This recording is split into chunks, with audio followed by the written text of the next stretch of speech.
Welcome to Wife Cheating Story. I hope you have an enjoyable and relaxing time listening. Let's get started. I never thought betrayal had a sound until I heard it. The soft ding of a text message at 2 a.m., the breathy laughter echoing down our hallway when she thought I wasn't home. The whisper of a name I didn't recognize, Franklin, spoken with an intimacy that didn't belong to me. I'm Damon. For 20 years, I crafted beauty from raw metal and uncut stones. But my wife, Haley, she preferred something shinier, newer, someone else. I should have walked away, should have let her and her affair burn themselves out. But some things are too cruel to forgive, and some debts demand to be repaid. Before we dive into the full story, let us know in the comments where you're watching from. And if you're enjoying this tale, don't forget to subscribe and tap the notification bell so you never miss any of our upcoming stories. I remember the way the fluorescent lights buzzed overhead at company Copa X that Monday like trapped bees. It was close to 6 in the evening, and most folks had already clocked out, leaving me alone in the workshop with the hush of an empty building. I'd been perfecting a custom engagement ring for a high-end client, adjusting prongs so the center diamond glimmered precisely. Every so often I do that, lose myself in gemstones and metal, trying to forget the creeping suspicion that had begun to gnaw at me for weeks. I'm Damon. I've been a master jeweler at company Copa X for over 20 years, focusing on fine gold settings and intricate stone cuts. In that workshop, with the hum of polishing wheels and the tang of metal dust, I feel like I can rule my own world. Usually, that sense of control is all I need. But these days, my personal life was slipping out of my grip. Haley, my wife, was different. She had become so distant that not even the mesmerizing sparkle of diamonds could stop me from worrying. I reached into the small tray on my workbench to set aside the half-finished ring. My phone buzzed with an incoming text, and I almost dropped the diamond I'd been holding in my tweezers. A quick glance at the screen. My friend Maxwell wrote, "You good, man? You didn't show at lunch. Everything okay?" Maxwell is an accountant, a close friend who'd always read me better than I could read myself. I texted back a short reassurance, telling him I was fine and had just gotten buried in work. Not a lie, but not the whole truth either. After that, I took a final look at the ring, flicked off the bench lamp, and headed home. On the drive, I told myself I'd talk to Haley, address the weird tension. It wasn't just that she was coming home late, it was the vague smell of expensive perfume I never bought her. It was those hushed phone calls at odd times of the night. But every time I thought about confronting her, a cold knot of fear twisted in my gut. I arrived to a dark living room.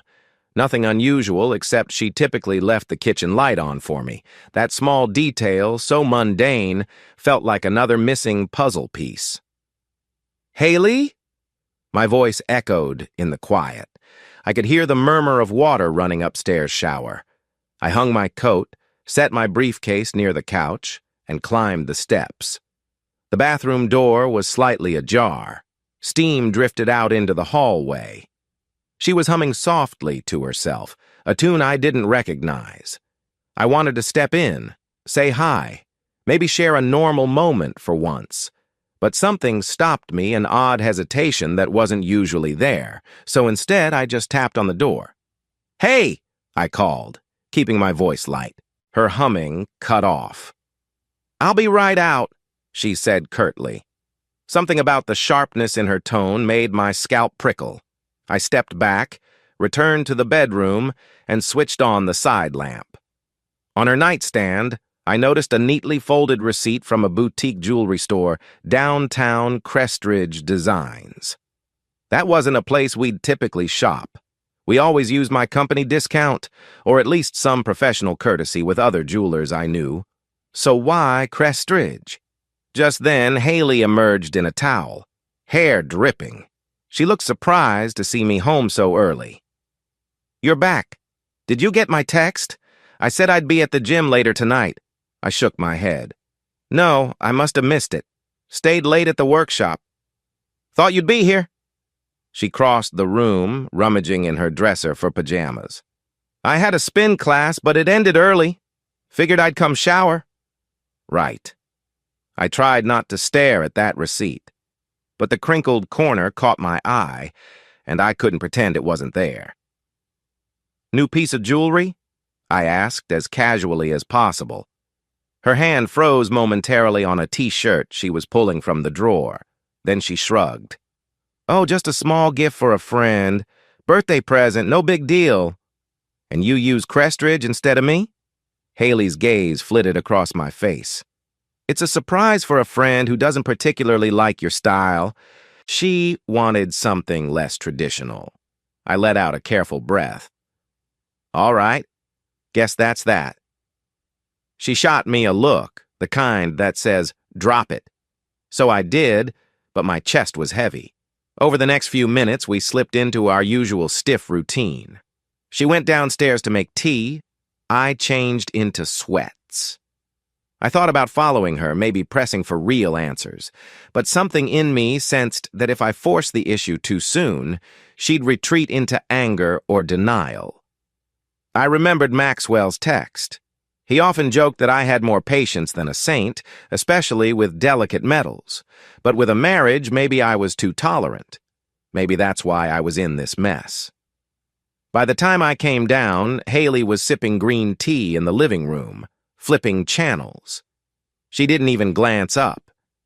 I sat on the opposite end of the couch. We existed side by side for a while, not saying a single word. Eventually, around midnight, she placed her mug in the sink and went up to bed. I stared at the blank television screen, hearing the echo of her footsteps.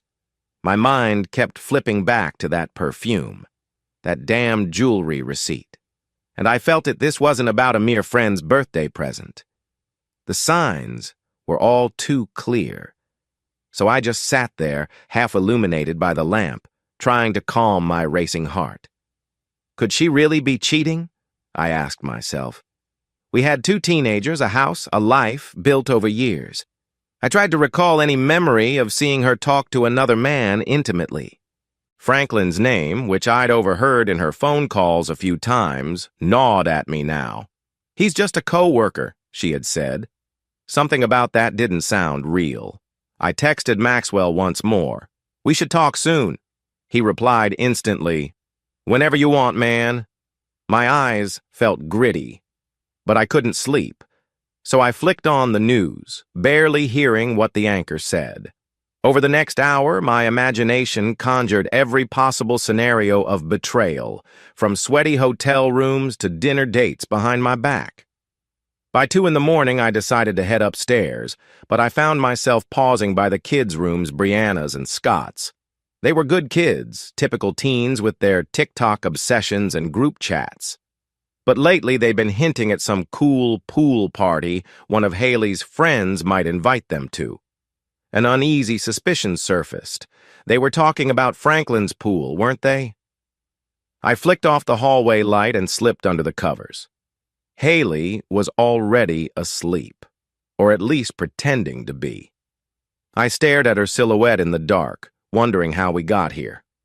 I'll find out soon enough, I promised myself, letting exhaustion pull me under.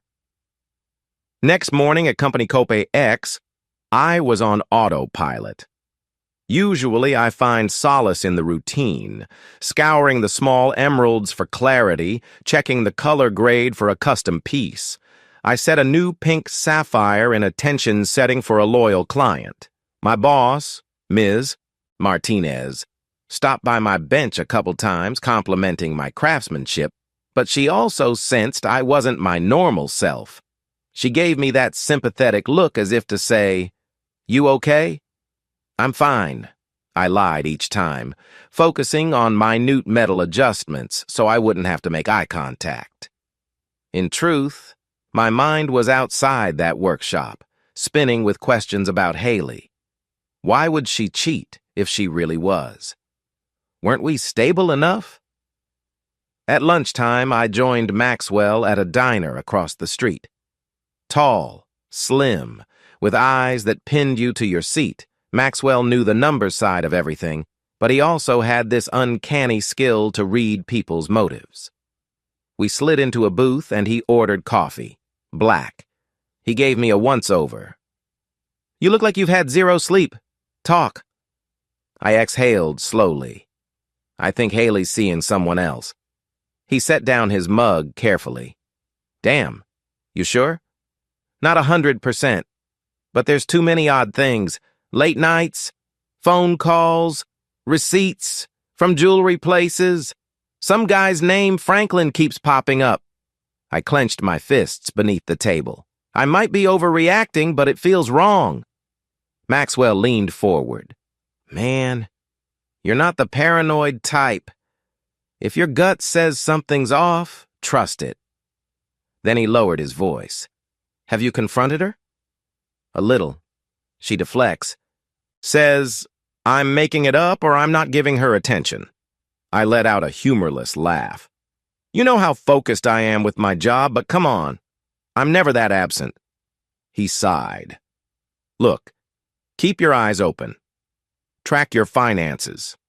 If she's messing around, she might also be messing with your bank accounts. Sorry if that sounds harsh, I just know how these things can get." I nodded. "You've got a point." The waitress came by with sandwiches, and Maxwell changed the subject to keep me from spiraling. But inside, I felt gratitude and fear coiled together. I didn't want to imagine the scenario he painted. A full-blown betrayal, possibly messing with our family finances. After lunch, I returned to the bench more determined. If there was something I learned from my craft, it's that you can't hide imperfections once they're in the metal. They show up eventually. Cheating, if that's what Haley was doing, was no different. That evening at home, Haley claimed she had a Pilates session and left again. The kids were in their rooms, probably FaceTiming friends.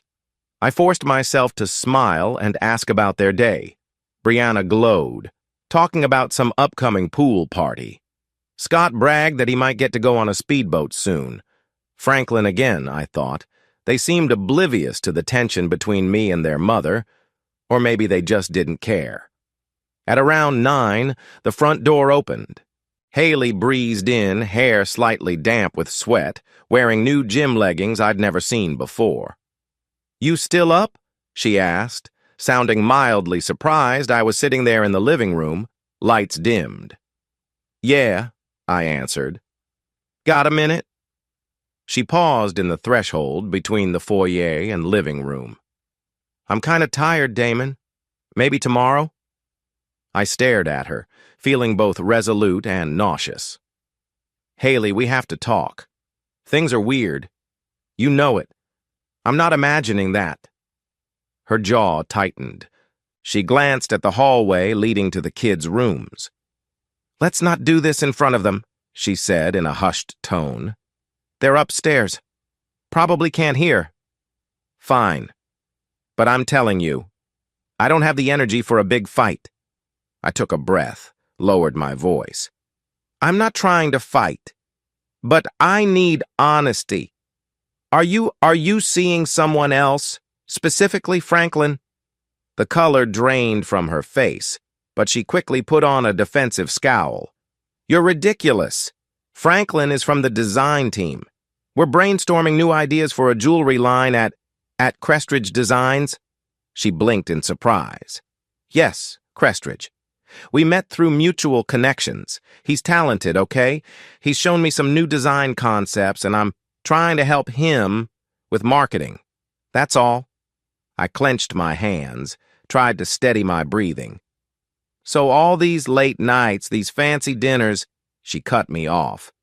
"You're insane. I only had dinner with him once or twice to discuss business." She paused, swallowing.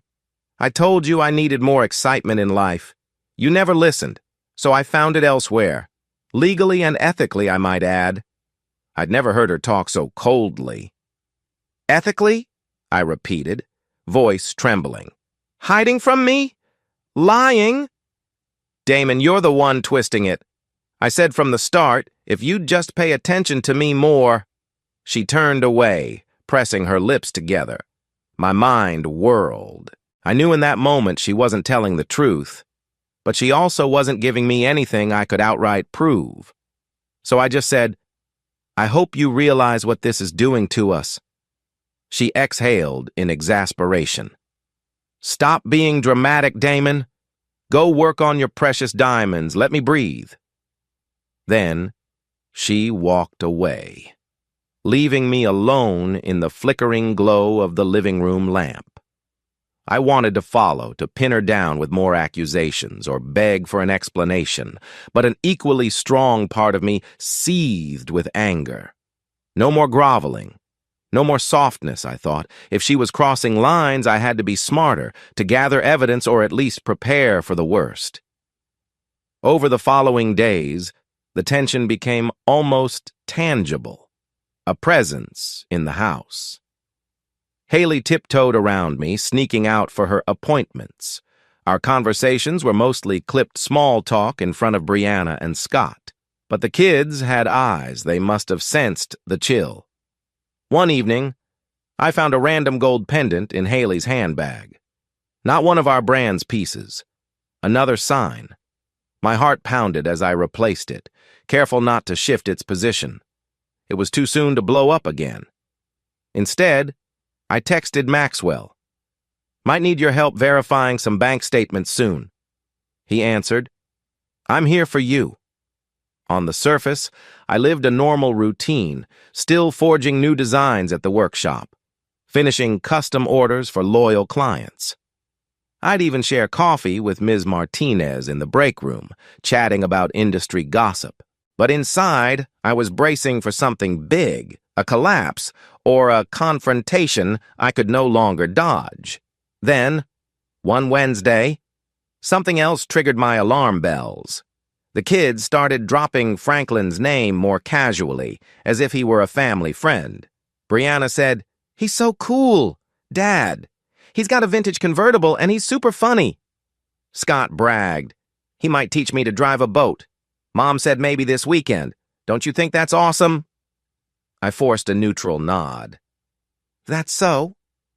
My blood was boiling, but I didn't want them to see it. Brianna studied me. She's more perceptive than her younger brother.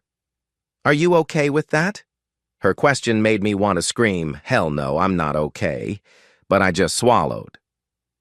Honey, it's up to your mom, right? My eyes drifted to the living room where Haley scrolled on her phone, ignoring us. She should be the one to see how messed up this is.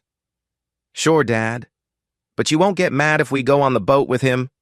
She asked again, tentatively. I said the first half-truth that came to mind. I'm not mad at you. Just be cautious. She shrugged. He's a nice guy.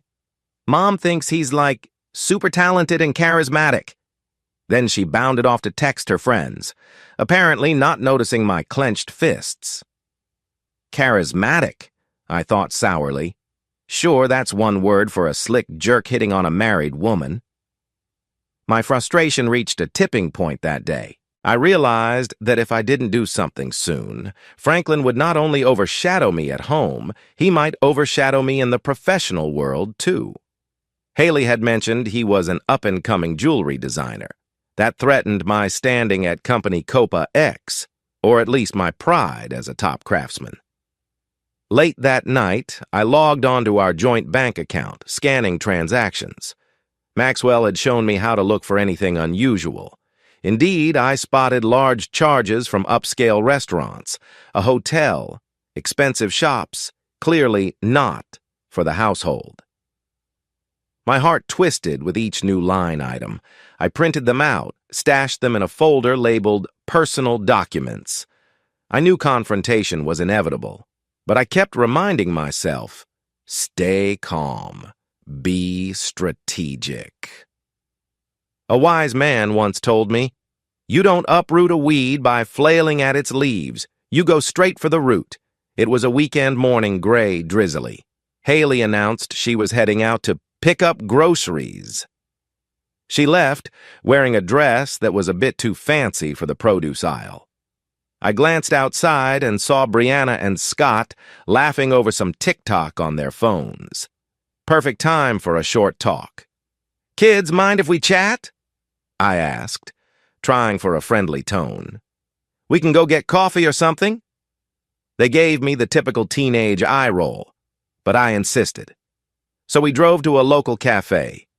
Over hot chocolate for them and coffee for me, I carefully probed. "Look, I know things have been tense at home. Is there anything you want to tell me about Franklin?" Brianna sipped her drink. "He's just a friend of Mom's, Dad. He's nice to us. He said we could come to his place next week. There's a new pool heated." Scott nodded eagerly. "Yeah, and he's got a speedboat, too. He invited us to go out on the lake. Some of my friends are jealous." I rubbed my temples, feeling a headache form. "And you two never thought it was weird? Spending so much time with a man you barely know?" They exchanged looks. Scott said, "Mom says you're too busy to do that stuff with us. You're always at the workshop. So it's nice to have someone who's, like, exciting." I swallowed bitterness. "You think I don't want to be around you guys? Everything I do is for this family." Brianna's eyes flickered with confusion. "I know you love us, Dad. But I don't know. Sometimes you and Mom look like you hate each other now. Maybe she's just found a new friend who's more fun to be with." That stung like a punch. I fought to keep my composure. "I'm sorry if it feels that way, truly. But please, be careful. If Franklin's just a friend, that's one thing, but, Dad, you're making it sound weird," Brianna said, shifting uncomfortably. "Mom can have guy friends, right?" I sighed. "Sure, she can, but..." "But what?" Scott interjected a little too sharply. My patience wavered. "But you both need to remember loyalty matters in a family. If your mother's crossing lines, it affects all of us." Neither of them responded, but the air was heavy. Eventually, I changed the subject to lighten the mood. We ended up talking about Scott's soccer tryouts, Brianna's upcoming exam. We left the cafe with forced smiles and unspoken tension simmering underneath. I realized they were too young or too willfully blind to see what was happening. Still, it didn't lessen my heartbreak. When we got home, Haley was back, groceries on the counter. She wore that same dress, plus a faint trace of a new cologne lingering in the kitchen. She glanced up at us, said nothing. I helped her put things away, noticing random items that didn't make sense for a typical grocery trip, like a brand new pair of men's driving gloves stuffed next to the produce. My jaw tightened. "Franklin's?" She flicked her eyes at me, maybe noticing my reaction, but gave no explanation. Later that afternoon, I shut myself in the garage, rummaging through old boxes, trying to calm down. My heart hammered, torn between confronting her and waiting until I had more solid ground. Finally, I decided. No more illusions. If she had truly betrayed me, I wouldn't be caught off guard. I'll gather everything and be prepared. Because every ounce of my intuition screamed that a confrontation was coming soon, one that might end my marriage altogether. I'd always heard about those cliches. A husband returning at an odd time, discovering the wife with someone else. It happened on TV dramas, in pulp novels. I never dreamed I'd be living out that scene in real life. But that's precisely what happened one Tuesday, about a week after that tense coffee outing with the kids. Company Copa X's building was getting its HVAC serviced, so Ms. Martinez told us to head out around noon. Something about the air ducts needing cleaning, and she didn't want us inhaling dust while we worked on precious stones. Fine by me, I was exhausted from stress and was going to come home. Maybe surprise Haley with an early lunch or a nice gesture to show I was still trying to fix things. I'd pick up her favorite Thai curry on the way. Maybe that's naive, but despite everything, I kept clinging to hope. I pulled into our street just before 1 p.m. My heart sank the moment I saw a sleek gray convertible parked in our driveway, the license plate reading FRANKDSGN. Franklin. Adrenaline shot through me. The engine was still warm, so he hadn't been there long. But the front door was slightly open like someone rushed in, too distracted to close it properly. My palms were sweaty as I killed the ignition. I carried the paper bag with the Thai food, but my hand shook enough that the containers rattled. On one level, I wanted to run in, catch them red-handed. On another level, I almost wanted to back away, pretend I'd never seen this. But that wasn't my style. I'm methodical. I had to know. I nudged the door open. The hallway was empty. Voices drifted from the living room, a low murmur of conversation, punctuated by a feminine laugh that sounded far too intimate. Haley's laugh. Suddenly, my sense of reality slowed to a crawl. It was like time turned syrupy, each second elongated. I stepped inside, set the Thai food on the nearest table, and walked down the hall. My mind was pounding. Stay calm. Don't lash out. Don't do anything stupid. As I entered the living room, the sight that greeted me was surreal. Haley, perched on the edge of the sofa, leaning in close to Franklin, a man about my height, but with a stylish haircut, wearing flashy designer clothes. He had one arm draped casually along the sofa back behind her shoulders. On the coffee table lay a couple of open design sketches, presumably jewelry concepts. But the way they were sitting left no doubt this was more than work. Haley saw me first. Her eyes widened, face draining of color. She bolted upright. Franklin, on the other hand, just turned his head slowly and offered a small, almost mocking smile. "Oh," he said with a slight drawl. "Didn't expect you so soon." I stared, feeling my insides churn with a mix of fury and heartbreak.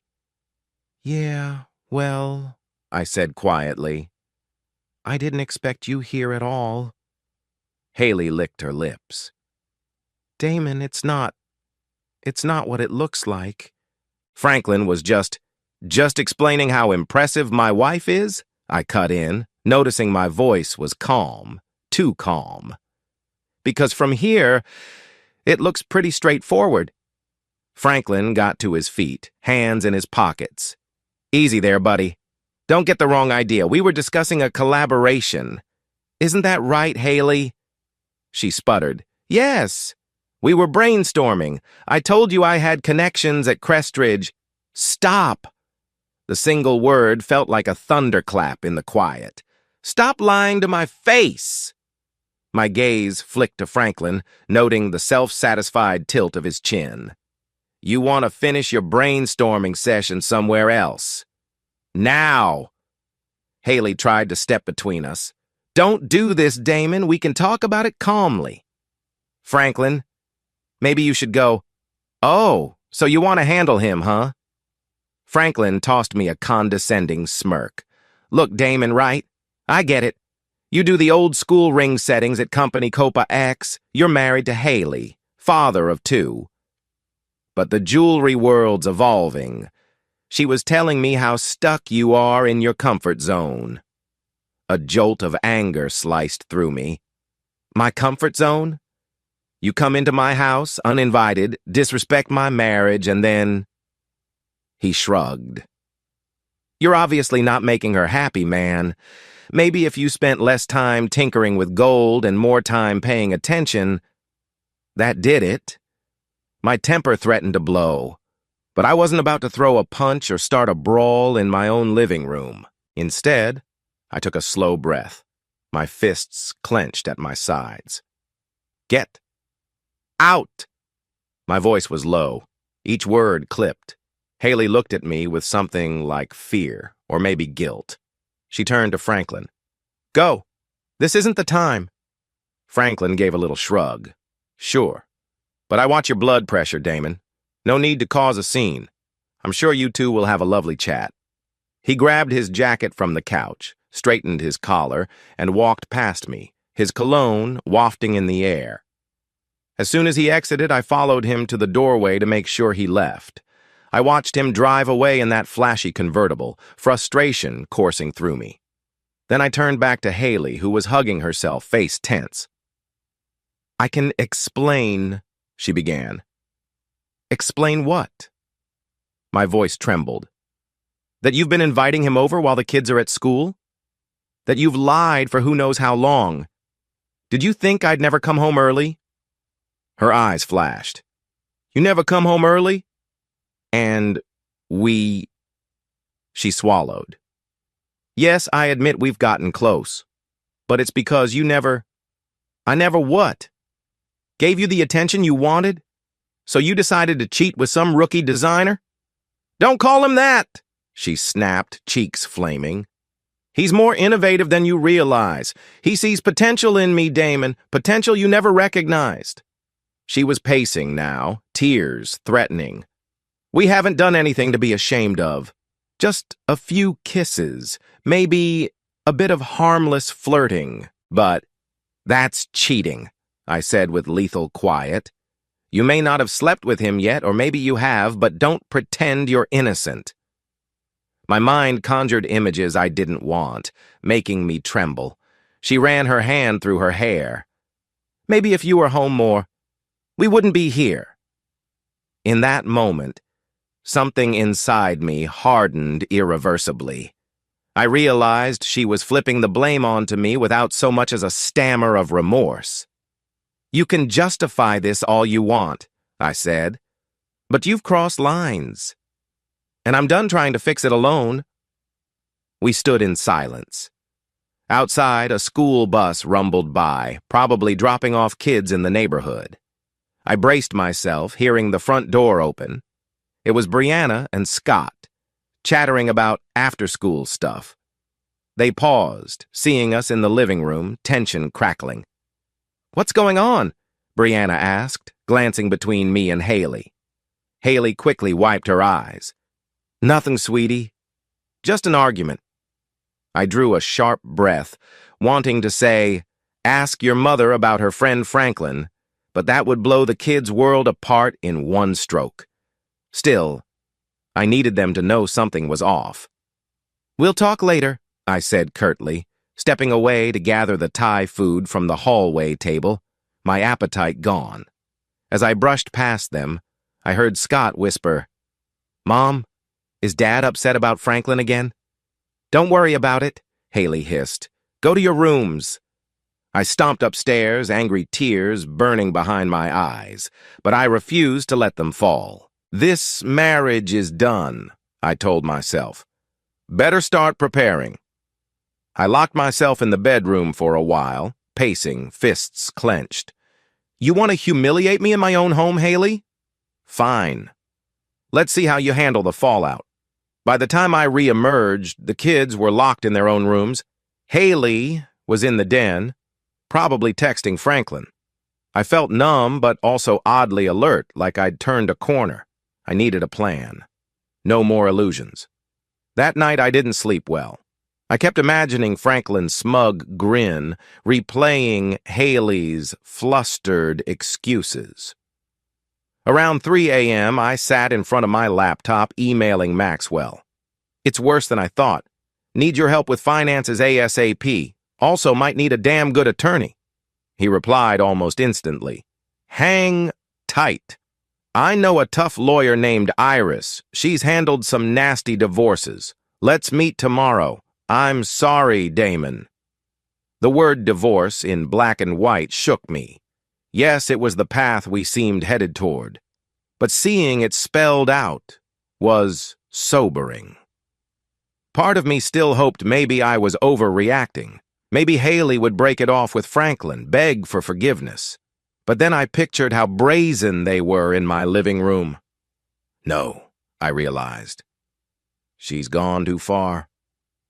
When the sun rose, I left for work without seeing Haley. I needed to calm down. But at Company Copa X, Ms. Martinez took one look at me and frowned. "Everything okay, Damon? You look like you've been hit by a truck." I forced a wry smile. "Rough night, boss. Personal stuff." She patted my shoulder. "All right, take it easy. We need your head in the game, but if you need a day off, just say so." I appreciated her concern, but told her I'd rather keep busy, so I buried myself in gold wire shaping and stone polishing. The hours flew by, but that tight coil of stress in my chest never loosened. Lunch break arrived, and Maxwell texted me the address of a law firm. I hopped in my car and drove downtown to a sleek high-rise. The firm's sign read, Iris and Yunt. Maxwell stood in the lobby, tie loosened, a manila folder under his arm. He nodded silently and led me to a corner office. Inside, a stern yet elegant woman with short black hair greeted us. Iris. She offered me a seat. "Maxwell told me a bit of your situation, mister." She checked the note. "Damon, you suspect marital misconduct, possibly hidden finances. Let's talk specifics." I stared at her direct gaze. "It's more than suspicion. I caught them. She's with Franklin, a designer from a rival jewelry firm. She's humiliating me, undermining me with my kids, and probably spending our joint funds. I don't know exactly how much, but it's not small." Iris nodded, taking notes. "Do you have any evidence? Bank statements? Messages? Photos?" Maxwell handed over the folder. "He's collected some. We'll gather more if needed." She flipped through a few pages. "Good. We can use this. Adultery can influence spousal support rulings in some states, depending on the judge. But I must be honest. The courts won't always punish a cheating spouse with a big financial penalty unless we show deeper wrongdoing." My hands shook slightly. "I just want to protect what I've built, and I want to make sure my kids aren't manipulated by her affair partner." Iris's mouth tightened. "Understood. We can pursue a strong stance on custody and finances, but be prepared for a fight. If she's brazen enough to bring her lover home, she might be brazen enough to demand her share of everything." "Let her try," I muttered, anger pulsing. Maxwell placed a hand on my shoulder. "This is the tough part, Damon. Just be ready." I spent the next hour detailing personal info, giving Iris all the background on my marriage, my kids, my job. By the time we finished, I was exhausted. She concluded, "We'll proceed with caution. Don't confront them physically or do anything rash. Let me handle the legal side. For your own sake, remain calm but vigilant." I left the firm, mind spinning. So it's come to this, I thought. A divorce lawyer. It felt surreal. Yet also, a small part of me felt relieved that I wasn't facing it alone. Less than a week later, I got home from the workshop to find Haley in the kitchen, arms crossed. Brianna and Scott were absent, maybe at a friend's place. She slid a thick envelope across the table. "We need to make this official," she said, no emotion in her voice. My heart pounded. So she's actually going to do it. I opened the envelope, scanning the bold letters. Dissolution of marriage. Petition for divorce. Full custody. Child support. Spousal support. My vision blurred. "You want full custody?" I demanded, voice rising. "And the house? And spousal support?" She didn't flinch. "I'm the one who's home for the kids. I'm the one who invests in their daily lives while you bury yourself in your bench at Company Copa X. Franklin said..." I let out a harsh laugh. "Franklin! He's advising you to go for everything? Good luck with that." My knuckles turned white, gripping the papers. "I've got a lawyer." Haley's eyes narrowed. "You do?" "Yes, and she's damn good. You're not getting a free ride out of me." Her voice trembled with anger. "I can't believe you. I made sacrifices for this family, Damon. You never paid attention. Now I've found someone who sees my worth and you want to punish me? Punish you? I nearly choked on the words. You cheated on me, brought your lover into my home, tried to replace me in front of my kids, and you still think you're the victim? She glared, tears forming. Because you never listened, never cared about my dreams. All you cared about was being the best jeweler in the city. Well, guess what? I have ambitions, too. Before I could stop myself, I slammed the envelope down on the counter. Ambitions to do what, Haley? Tear this family apart for some jerk who's only using you as a stepping stone? Shut up, she screamed. You know nothing about how Franklin feels. I snorted, stepping back. All right, fine. We'll do this your way. You want a divorce? Then let's go for it. But don't expect me to roll over like a beaten dog. She snatched the papers. Sign them or get your fancy lawyer to fight them. Either way, I'm done with this sham of a marriage. You'll regret it, I said softly, though my heart hammered like a drum. She paused, biting her lip, a flicker of doubt crossing her face. Then she turned on her heel and stormed off. I was left in the kitchen, adrenaline surging, every nerve on fire. I texted Iris immediately. She served me. Full custody demands. This is war. She responded, calm. We'll countersue. Hang tight. I'll prepare. So that was it. I was officially heading into a divorce battle. The heartbreak I felt was overshadowed by a cold determination. You played me for a fool, Haley, but you'll see a different side of me now. My kids' well-being, my finances, my pride, I'd protect all of it, no matter what. The next few days felt like a nauseating blur of legal meetings, paperwork, and tense standoffs at home. Haley and I avoided each other as much as possible. The kids tiptoed around, confused by the unfolding drama. Franklin was nowhere in sight physically, but his presence loomed in every argument Haley and I had. Iris worked swiftly, filing a formal response to Haley's divorce petition. She aimed to protect my assets, highlight Haley's affair, and request shared custody instead of the full custody Haley demanded. Meanwhile, Maxwell combed through financial records, searching for suspicious spending that might help our case. Under normal circumstances, I'd be grateful for the busy routine, but everything felt surreal, like I was living inside someone else's life. Finally, the day of our first hearing arrived, just a preliminary. I stood outside the courtroom in a crisp suit, adrenaline pounding. Iris was beside me, calm as ever in a tailored black blazer. Across the hallway, Haley waited with her own attorney and Franklin. He was standing a bit off to the side, flipping through his phone as if bored.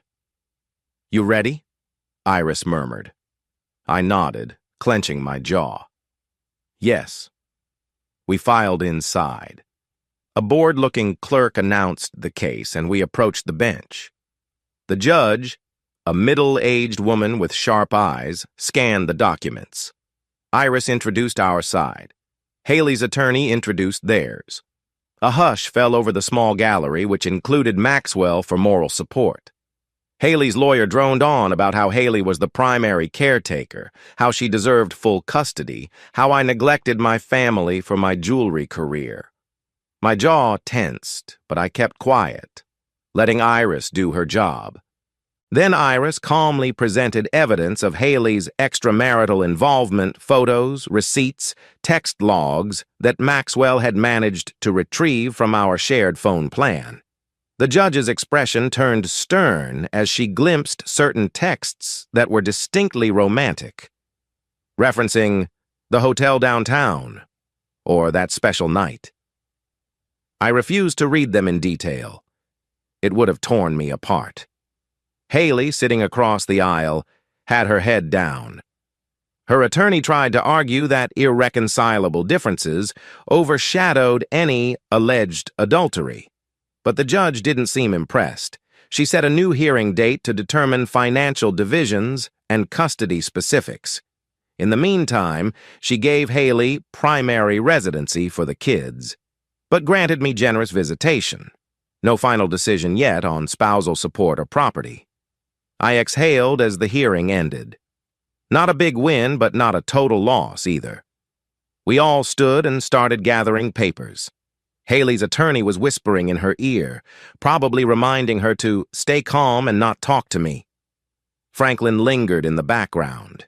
Then, out of nowhere, Franklin strolled up, ignoring the tension. "Hey, Damon," he said quietly. "Just so you know, I'm taking good care of your kids. They're having a blast with me." My hands tightened into fists, but I forced a neutral stare. "Don't push me." He shrugged. "I know you're upset, but maybe if you'd done a better job as a husband." I took one step closer, voice dropping to a dangerous level. "This is my last warning, Franklin. Stay out of my personal space. You come near me again with that smug attitude, you won't like how it ends." His smirk faltered. Haley called him from behind, telling him to back off. I turned away, breathing heavily. I noticed Maxwell, wide-eyed, ready to restrain me if needed. But I was done with scenes. "We'll settle this in the most crushing legal way possible," I thought. "You want to parade around, flaunting your superior designs and your supposed hold on my family? We'll see how long that lasts." The hardest part wasn't the hearing. It was going home that night to discover that Brianna and Scott had chosen to spend the weekend with Haley and Franklin. We'd had an arrangement that they could decide, given the judge's interim order. I'd planned to show them my new workshop or maybe go on a short trip out of town. But they said Franklin's place had a pool party. So they basically told me, "We're going with Mom." I tried not to show my heartbreak. "All right," I said, handing them their overnight bags. "Have fun. Be safe." My voice sounded hollow to my own ears. Brianna hesitated at the door. "Dad, you're not mad at us, right?" I mustered a small, sad smile. "No, hun. I'm not mad. I just miss you guys, that's all." She squeezed my hand. "We'll be back Sunday night. Promise." Then they left. I watched them get into Haley's car, watched it roll away. I caught a glimpse of Franklin in the passenger seat, turning around to joke with them. My stomach churned. At least the empty house gave me room to plan my next moves. I gathered every scrap of financial paperwork, every snippet of evidence of Haley's expenditures with Franklin. I'd forcibly keep my anger in check. If I wanted real revenge, it had to be strategic, not just emotional outbursts. I was a jeweler. After all, precision was my forte.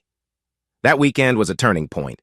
With the kids away, I had space to think, to let the heartbreak transform into something colder and sharper. Resolve.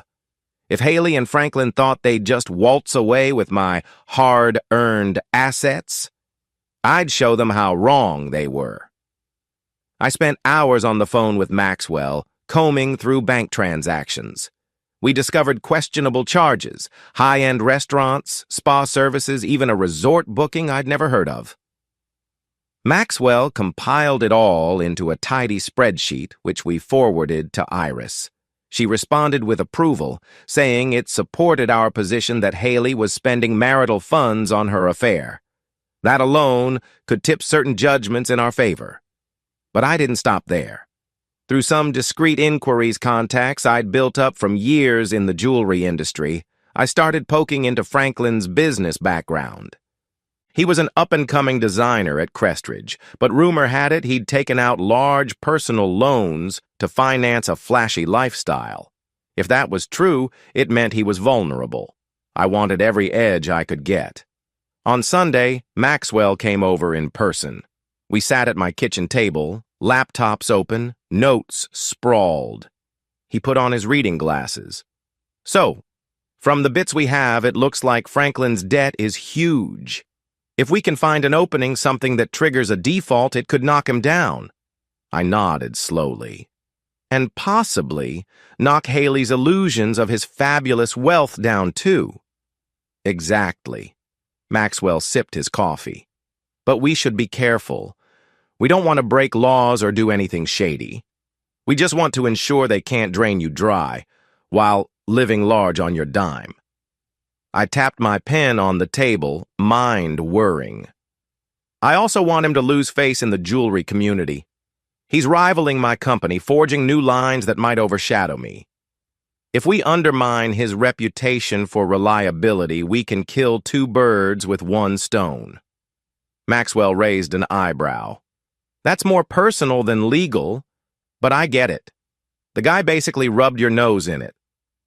I flexed my hands, recalling his smug expression. He's messing with my family, my kids. I'm not going to stand by. Maxwell patted my shoulder. I believe you. That afternoon, I texted a few folks in the diamond trade, dropping hints that Franklin might be mixing cheap synthetic stones in his designs, just a rumor to sow doubt. None of it was proven, but the suspicion alone could make potential buyers cautious. I felt a pang of guilt for resorting to rumor-mongering, but I rationalized it. He started this war. Haley returned with the kids that evening. Brianna and Scott seemed excited, telling me about the pool party. Meanwhile, Haley just gave me a silent, frosty glare. I didn't react, only greeting the kids calmly. She left without a word, presumably heading back to Franklin's place. Once again, it was me and the kids in a half-broken home. Monday morning at Company Copa X, Ms. Martinez pulled me into her office. She quietly shut the door. Damon, we've heard rumors about Franklin from Crestridge. Something about possible unethical design sourcing. Do you know anything? I feigned mild surprise. I've heard some talk, nothing concrete. She pressed her lips together. Well, you know we want to stay above board. But if Franklin's questionable, it might open a door for us to regain certain clients who left for his new line. I remembered how a few clients had jumped ship to follow Franklin's trendy designs. I also remembered the times I'd heard Ms. Martinez fume about it in private. So, you're interested in capitalizing on that rumor? She sighed. Let's just say if we happen to attract those clients back, I won't complain. By the way, how are you holding up personally? I know about the divorce. People talk. My eyes flicked away. It's tough, but I'm managing. Thanks for asking. She placed a hand on my arm. We value you here. If there's anything you need, let me know. Then her expression hardened. And as for Franklin, if I can help you professionally in any way, count on me. I left her office feeling both gratitude and a sense of cunning synergy. Company Copa X might well become a powerful ally in my quest to discredit Franklin. If they quietly fed the rumor mill, or just steered clients away from him, it'd deepen his financial hole. Serves him right. That same week, I got a phone call from a marketing consultant named Nicole. She introduced herself as a friend of Ms. Martinez, looking for a top-tier jeweler to craft a custom engagement ring for her high-end client. My interest piqued immediately. I arranged for her to come by the workshop on Friday. When Nicole walked in, I noticed her crisp blazer, warm brown eyes, and no-nonsense demeanor. She gave me a firm handshake. Ms. Martinez speaks highly of your skills, Damon. I'm hoping you can create something truly unique for my client's fiancé. I ushered her to my design station where we sat amid scattered sketches and gem samples. I'd love to hear your vision, I said, forcing a polite smile. My personal life was a wreck, but I tried to maintain professionalism. We discussed ring shapes, metal options, diamond sizes. She had a keen eye referencing the bride-tobe's style preferences. After a while, she paused, studying me. I sense you're distracted, she said gently. Sorry if I'm prying, but is everything all right? I blinked, surprised by her directness. Just going through a rough patch. She nodded sympathetically. I know the feeling. Life can toss us some nasty curveballs. If it helps, you come very highly recommended. My client will probably commission multiple pieces if this ring is a success. So I hope it can give you something positive to focus on. A quiet warmth spread in my chest. I appreciate that, Nicole. Truly. I'm excited for the collaboration. Her sincerity was refreshing, a stark contrast to the toxic drama at home. She spent another hour reviewing gem options, then said goodbye with a polite wave. As she left, I couldn't help but notice how gracefully she carried herself, how she exuded competence. A part of me, buried under all the bitterness, felt a flicker of hope. Maybe not all was lost in this world. That evening, my phone buzzed with a text from Haley. Kids are going to Franklin's dad's lake house this weekend. Don't bother trying to block them. They already agreed. I stared at the message, anger and sadness swirling. She's basically parading her new fling in front of the kids as if I don't exist. But I refused to react impulsively. I typed back a measured reply. Fine, just don't ask me to pay for that trip. She shot back. Stop being petty, Damon. They deserve to have fun. I almost typed a nasty retort, something about how it was petty to cheat on your husband in the first place. But I stopped, set my phone aside. She wants a reaction. Deny her that. Instead, I opened my laptop and scrolled job leads for a potential side hustle, a backup plan in case this divorce sapped me financially. Maxwell had always told me, diversify. Maybe now was the time. The next day, Maxwell and I grabbed coffee near the courthouse. He had updates on the finances. We found that Franklin is late on a few credit card payments plus a personal loan from a shady lender. If those lenders get spooked, they could call in the entire debt. That might crush him. I sipped my coffee. Can we speed that up? He gave a cautious nod. We might share some info with the right people, highlighting that he's losing clients. Then they'll see him as a risk. But it's borderline interfering with his business. Are you sure you want to cross that line? Yes, I said without hesitation. He crossed it first. I'm just leveling the field. Maxwell shrugged. All right. Then we proceed carefully. I recognized that I was inching closer to a moral gray area. But every time I recalled Franklin's smug face or Haley's betrayal, my resolve stiffened. This was a war, and in war you do what you must. I woke up that Monday morning with a strange, simmering thrill in my stomach. It was as if my anger had fused with ambition, brewing a potent sense of purpose. Though I'd been in a haze of divorce drama for weeks, I finally felt a shift in the tide. I had momentum and a plan to knock Franklin down a peg or two. The house was still quiet at 5:30 a.m. My kids, Brianna and Scott, would be asleep for another hour. I stepped into the kitchen, flicked on the lights, and started the coffee maker. As the machine sputtered, dripping hot liquid into the pot, my phone buzzed on the counter. A text from Maxwell. Got word from a contact at Lakeshore Lending. They're reevaluating Franklin's loan terms. If the rumors hold, they might call it in. I grinned at the screen. This was exactly what I'd hoped for, an early sign that our behind-the-scenes sabotage was bearing fruit. Tapping out a quick reply. Keep me posted.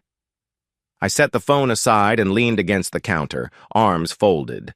The slow drip of coffee seemed symbolic of my methodical approach. Small, steady actions leading to something strong and bracing. When I arrived at Company Kappa X that morning, the workshop buzzed with its usual routine of metalsmiths, gem setters, and a couple of newer apprentices sorting through stones.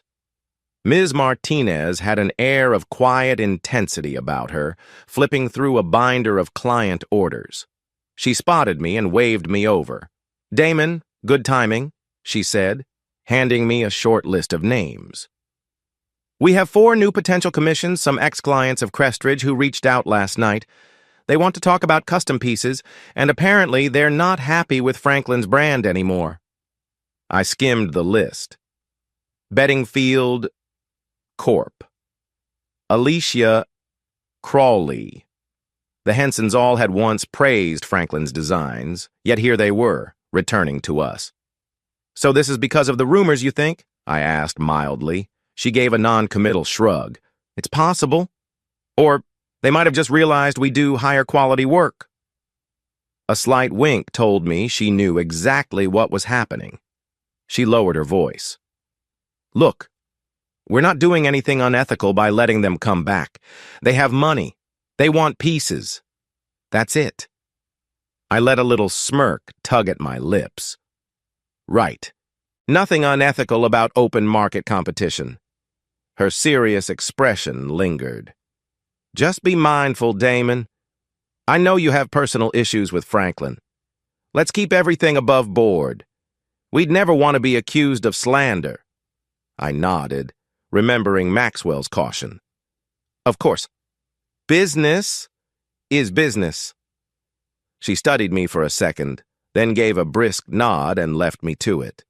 I organized the new client requests, trying to push aside the personal glee in watching Franklin's downfall. But I couldn't deny I felt a surge of satisfaction. "You humiliated me, Franklin. Now you'll see what it's like to lose ground."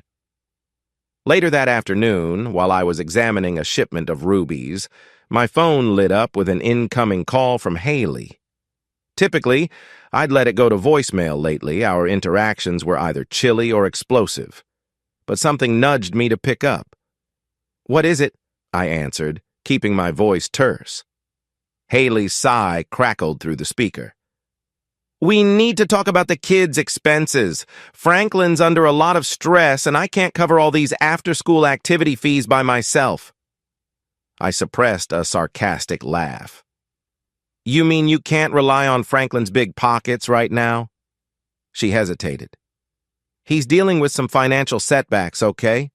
But the kids shouldn't suffer. Brianna wants to sign up for a travel basketball team. Scott's still doing soccer. It's a lot."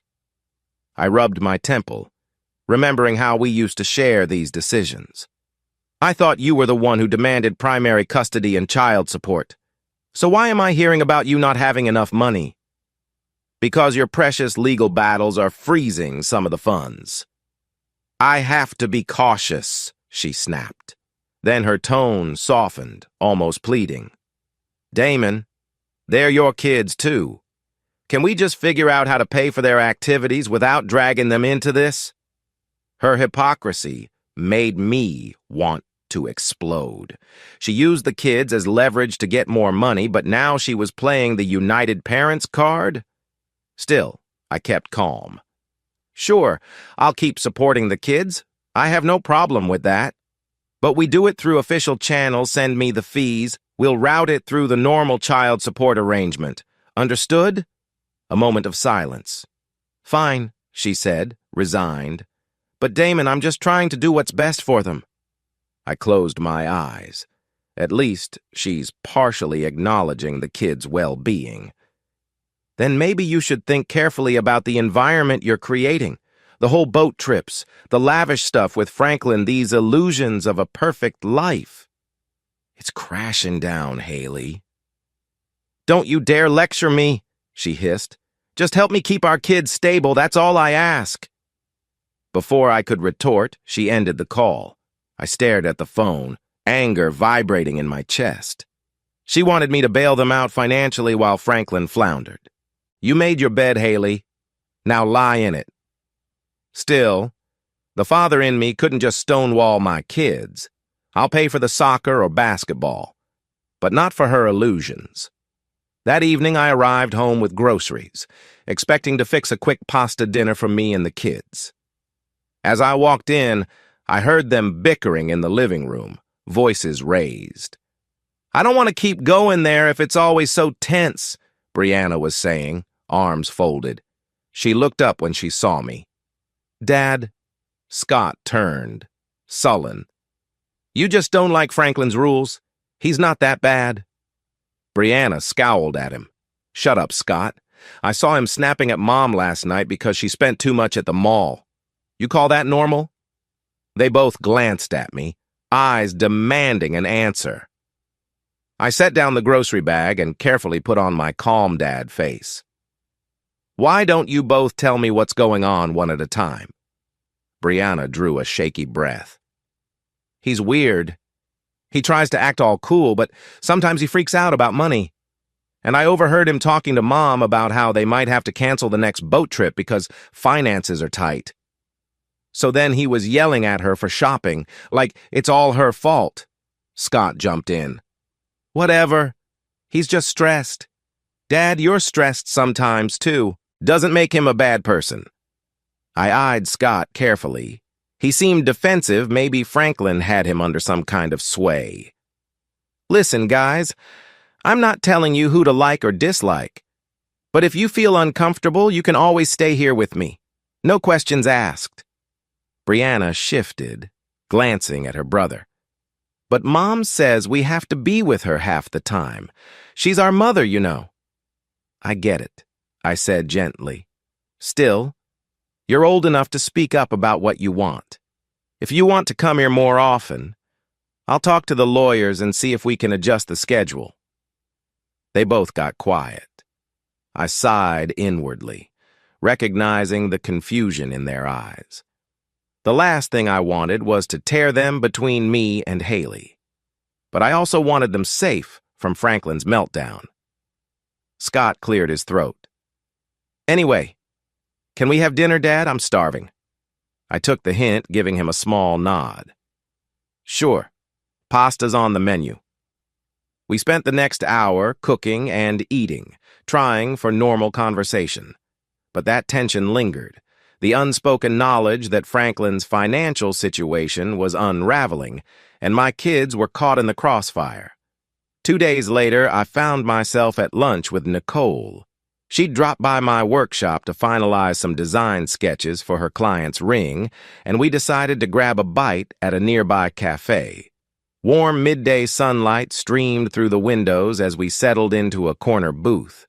I was still wearing my jeweler's apron over casual clothes, while she wore a stylish blouse, laptop bag slung over her shoulder. So, Nicole said, stirring her iced tea, how's the ring prototype coming along? I pulled out a small velvet pouch, letting her peek at the rough mounting. It's not polished or set with the final stone yet, but you can see the shape and the placement. Her eyes lit up as she carefully cradled the metal in her palm. Wow, the detail is amazing. The swirling patterns around the center mount, this is perfect for my client's vibe. I felt a flicker of pride. Glad you think so. Once I set the diamond, it'll really pop. Nicole gently replaced the piece in its pouch, then looked at me with open curiosity. Damon, mind if I ask something personal? I'm sensing some tension in you that goes beyond a typical busy schedule. I hesitated, caught off guard by her directness. But there was a genuine warmth in her eyes. I'm going through a divorce, I finally admitted. It's messy. My ex-wife, soon she got involved with a rival designer. Now it's turned into this complicated financial and custody battle. Her expression softened. I'm so sorry. That sounds exhausting. Yeah. Some days it feels like I'm juggling grenades, trying not to let any blow up in my face. I paused, swirling my coffee cup. Anyway, I shouldn't burden you with details. She shook her head. Hey, I asked. And sometimes talking helps. I went through a tough breakup a couple of years ago, no kids involved, but it was complicated.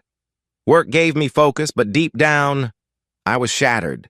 So, I get it. Something in my chest relaxed. I realized how rarely I'd opened up to anyone besides Maxwell. It's good to have the work, especially new commissions like this. Keeps me grounded, you know? Nicole nodded, offering a small smile. And from what Ms. Martinez told me, you're not just an employee at company Copa X. You're basically a top-tier craftsman they rely on. I let a modest shrug. I do my best. But right now I have to protect my livelihood. This other designer is trying to overshadow me professionally as well as personally.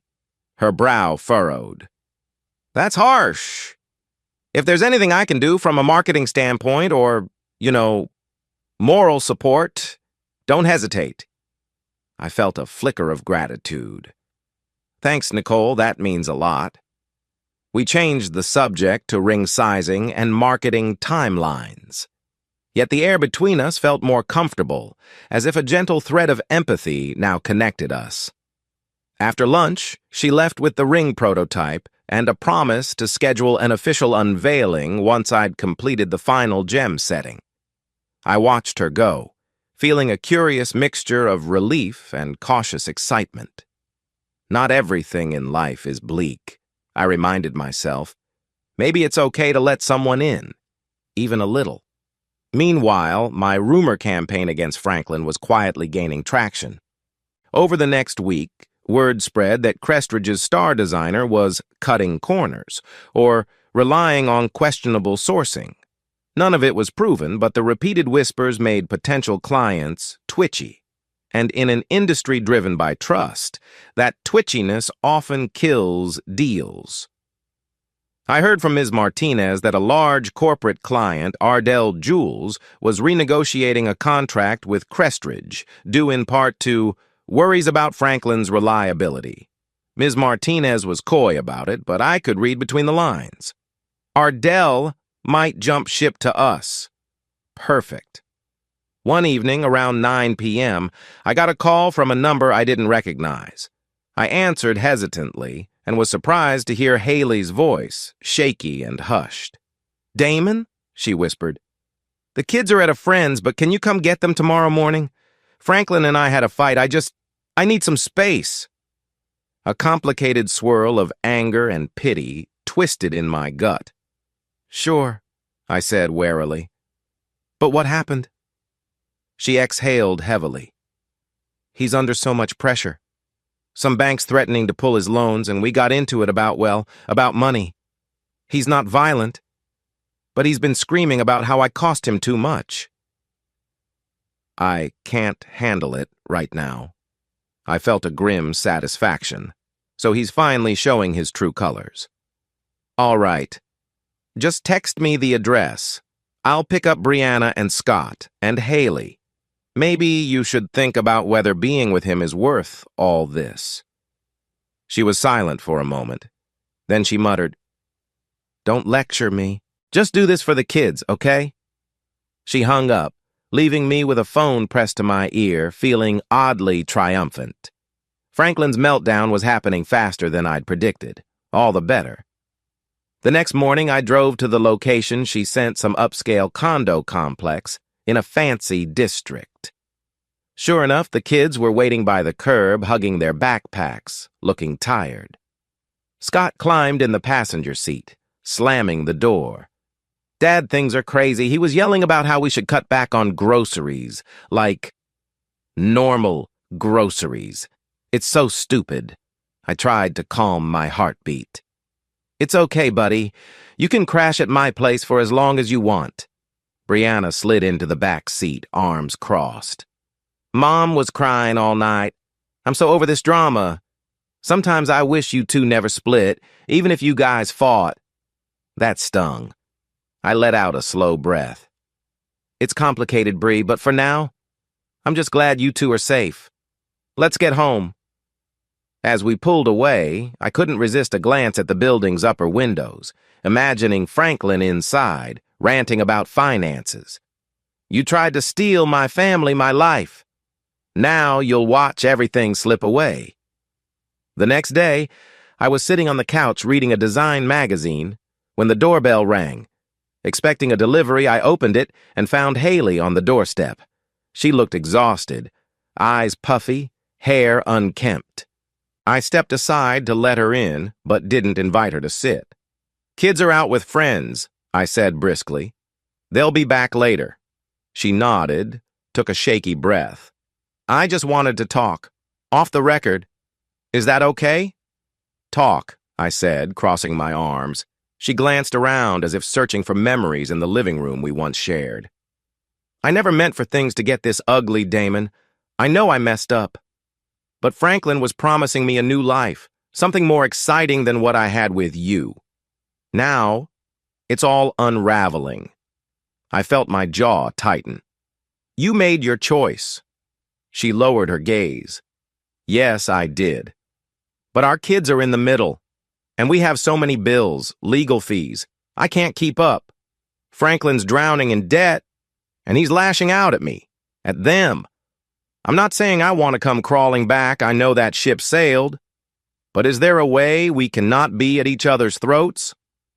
I studied her, searching for sincerity. I'm not the one who escalated this. You demanded full custody, full support, half my assets. Now that Franklin can't provide, you want me to step in? Are you serious? She flinched. The court mandated the child support. It's standard. Don't feed me that line, I snapped. Then I inhaled slowly, regaining composure. Look, the kids are welcome with me whenever they want. I'll pay for their needs. But I'm not giving you a dime extra so you can keep living some fantasy with your exciting boyfriend. Her face crumpled, tears threatening. You've changed, Damon. You're so cold. I shook my head. I had to toughen up because you destroyed our life for a cheap fling. You can't show up and expect my sympathy just because it's blowing up in your face. We stood there in silence for a moment. She wiped her eyes. I guess I'll see you in court, she whispered, heading for the door. Yeah, I murmured. I guess you will. She left, leaving me feeling strangely hollow. It should have felt good to see her realize the gravity of her mistakes. But a small part of me, maybe, the part that once loved her, felt a pinch of sadness. The woman I married is gone. Over the following week, Brianna and Scott mostly stayed with me. They still had scheduled visits with Haley, but half the time, she was at odds with Franklin, or dealing with financial drama. The kids noticed. They didn't openly say they blamed her, but they were definitely more comfortable in my home. One night, I found Brianna in the kitchen, making a mug of tea.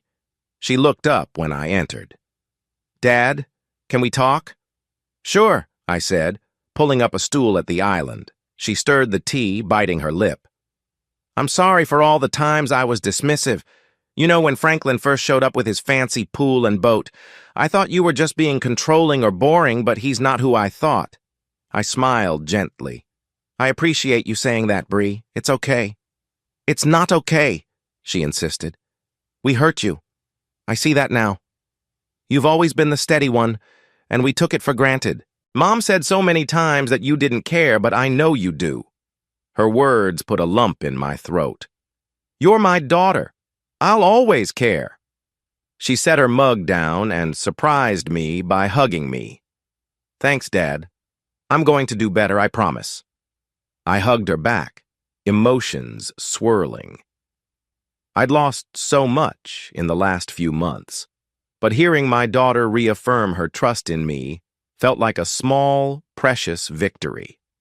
On a Friday evening, Nicole texted me about the final ring setting. I'm thrilled with how it turned out, Damon. My client is over the moon. Let's celebrate with dinner. Strictly business, but I'd love your insight on a new project. I hesitated, heart fluttering. We'd grown friendly, but something about the invitation had a personal edge. Is this a date? Or truly business?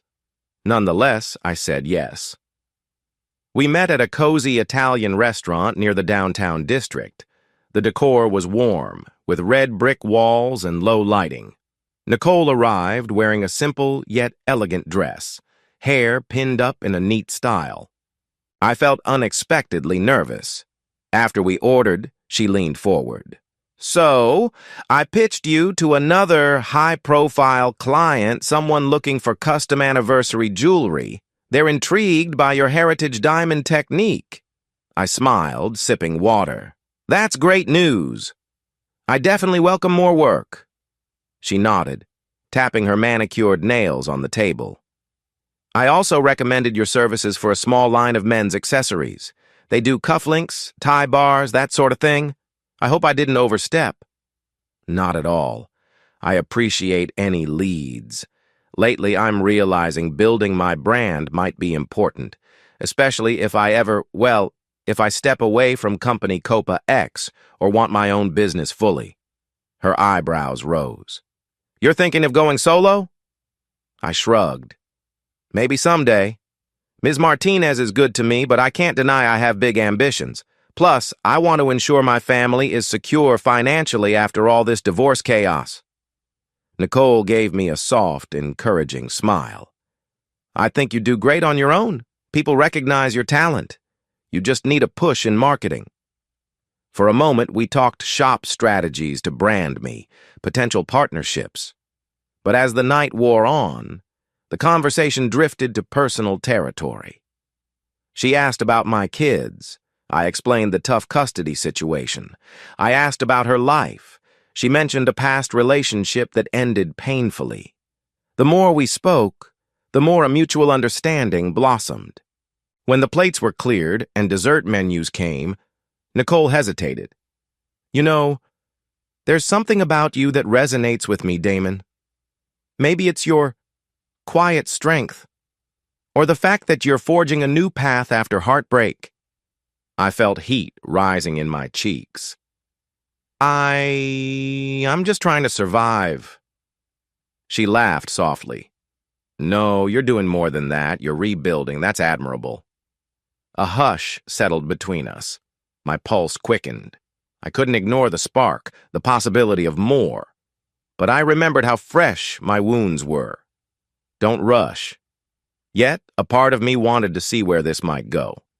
Eventually, we parted outside, both of us standing by her car in the crisp night air. She studied me with a gentle gaze. Thanks for tonight. I needed a break from the usual hustle. I nodded, hands in my pockets. Same. It was nice to talk to someone without all the tension. A faint smile tugged her lips.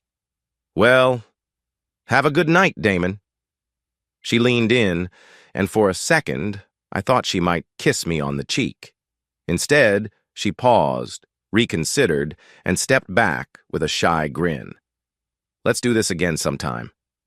I watched her drive off, heart beating a little faster. As I headed home, I found myself smiling for no particular reason, even though the storm in my life was far from over. Maybe there's a silver lining.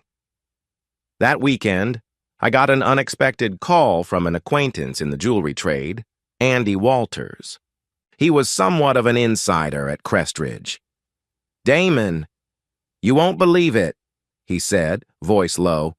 Franklin's losing it. He's convinced you're behind the rumors about synthetic stones. He stormed into the break room yesterday shouting that you're orchestrating a smear campaign. Management told him to cool down, but he's losing supporters left and right.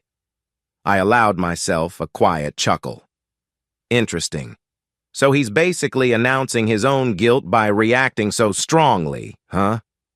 Pretty much. Also, rumor says some of his lenders are on the verge of calling in his loans. He's frantic. My pulse thrummed with satisfaction. This is the meltdown I wanted. Thanks for letting me know, Andy. Keep me posted. I ended the call and leaned back in my chair, exhaling in relief. While there was still plenty of legal wrangling ahead with Haley, at least Franklin's facade of success was crumbling. He was paranoid, financially strained, and losing professional credibility. The seeds of vengeance I'd planted were starting to sprout in earnest. 2 weeks flew by, bringing a whirlwind of changes. My schedule at Company Copa X overflowed with new commissions, many from clients who had parted ways with Franklin's brand. Ms. Martinez teased that I'd need a personal assistant soon if the orders kept piling up. Secretly, I reveled in it. My designs were overshadowing Franklin's. At home, the kids had settled into a more consistent routine with me, only staying with Haley occasionally. She tried to guilt-trip me about that, but I reminded her that the children were old enough to decide where they felt more comfortable. Meanwhile, Iris, my lawyer, had scheduled depositions to address property division and spousal support. Haley's attorney was pushing for a big payout, citing emotional distress and lost opportunities. But Iris argued that Haley's affair, combined with her new partner's finances, complicated her claims. The legal battle was intensifying, but Iris was confident we held strong cards. One afternoon, Ms. Martinez gathered the entire workshop team. "We're hosting a celebratory gala in a month," she announced. "It'll showcase company Copa X's top designers, including Damon's new Heritage Diamond collection. We plan to invite industry leaders, potential clients, local media. This is our big chance to shine brighter than Crestridge." I caught a glimpse of my reflection in a polished metal sheet, noticing the determined set of my jaw. This gala could be my moment to step out from the shadows of heartbreak and claim a public victory. I'll accept the spotlight, I decided, and use it to bury Franklin's reputation for good. An apprentice, Jimmy, turned to me, beaming. "They say you're the star of the show, Damon. Man, I can't wait to see your pieces displayed under all those spotlights." I chuckled, patting his shoulder. "Let's not get ahead of ourselves. There are other talented folks here." But yeah, it's exciting. Still, inside, I felt an electric surge. "Franklin, you'd better watch from the sidelines." Just as I was leaving the workshop that evening, I spotted Haley waiting by my car in the parking lot. My stomach clenched. Her presence always meant drama. She approached with hesitant steps. "Hey," she mumbled. "Can we talk?" I considered walking right past her, but curiosity won out. "What do you want?" She fiddled with her purse strap. "Franklin asked me to move in with him permanently, but I'm not sure." I cocked my head. "You realize that's your decision, right? Why tell me?" She sighed. "Because it affects the kids. If I move in with him, they'll have to stay there part-time, obviously. But they don't seem to want that. And I know this is insane, but part of me wonders if I made the wrong choice leaving you. I don't know if you'd ever—" She trailed off, tears gathering in her eyes. A wave of old hurt and anger coursed through me. "Don't even finish that sentence. You burned that bridge the moment you invited him into our home. If you're looking for me to say I'll take you back, you won't hear it." She let out a shuddering breath. "I thought so." She blinked rapidly. "You know, for years I felt invisible by your side, overshadowed by your work. Franklin gave me attention, made me feel special. I realize now that maybe I was just chasing a fantasy." I bit back a barrage of biting remarks. Finally, I said, "We all chase fantasies sometimes. You turned yours into a wrecking ball for our family. That's the difference." She bowed her head. "I'm sorry," she whispered. "I know that doesn't fix anything, but I'm sorry." I exhaled, a fraction of my anger draining away. "I hear you, but sorry doesn't undo the harm." Then I stepped around her to unlock my car door. "If you're truly worried about the kids, let them stay with me more. Don't force them to be around Franklin if they hate it. That's the best apology you can make to them." She nodded slowly. "I'll think about it." I got in the car and drove off, ignoring the ache in my chest. Her regret was too little, too late.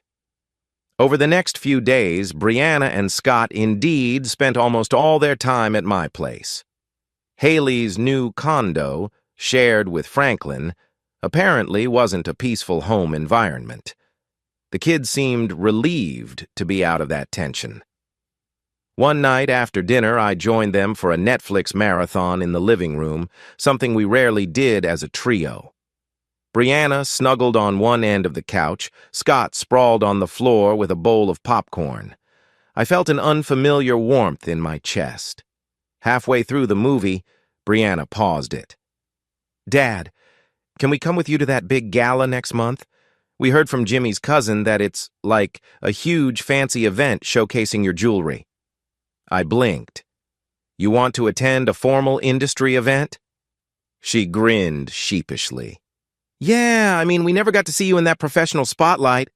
You're always behind the scenes at your bench, and I want to support you. Scott nodded. Same. I'd like to see your designs displayed, not just random glimpses in the workshop. A swirl of emotion tightened my throat. I'd love to have you both there, but it might be kind of formal, black tie. Brianna waved a dismissive hand. We can dress up. I'm sure we'll look amazing. I chuckled. All right, we'll figure it out. Let me check with Ms. Martinez if we can get you on the guest list. It's mostly an invite-only situation, but I'm sure we'll make it work. They both lit up with excitement. For the first time in a long while, I felt genuine closeness with them, like a father who'd regained his children's respect. It fueled my drive to make that gala an undeniable success, to show them I wasn't just the dad who got left behind, but a man forging a triumphant path. A few nights later, at around 11:30 p.m., my phone buzzed on the nightstand. I groggily fumbled for it, expecting maybe a text from Maxwell or an update on some legal matter. Instead, the caller ID read, Nicole. Heart beating faster, I answered, Nicole, everything okay? Her voice trembled slightly. Hey, sorry to call so late. I needed someone to talk to. I know we're not super close, but... Stop, I cut in gently. It's all right. What's wrong?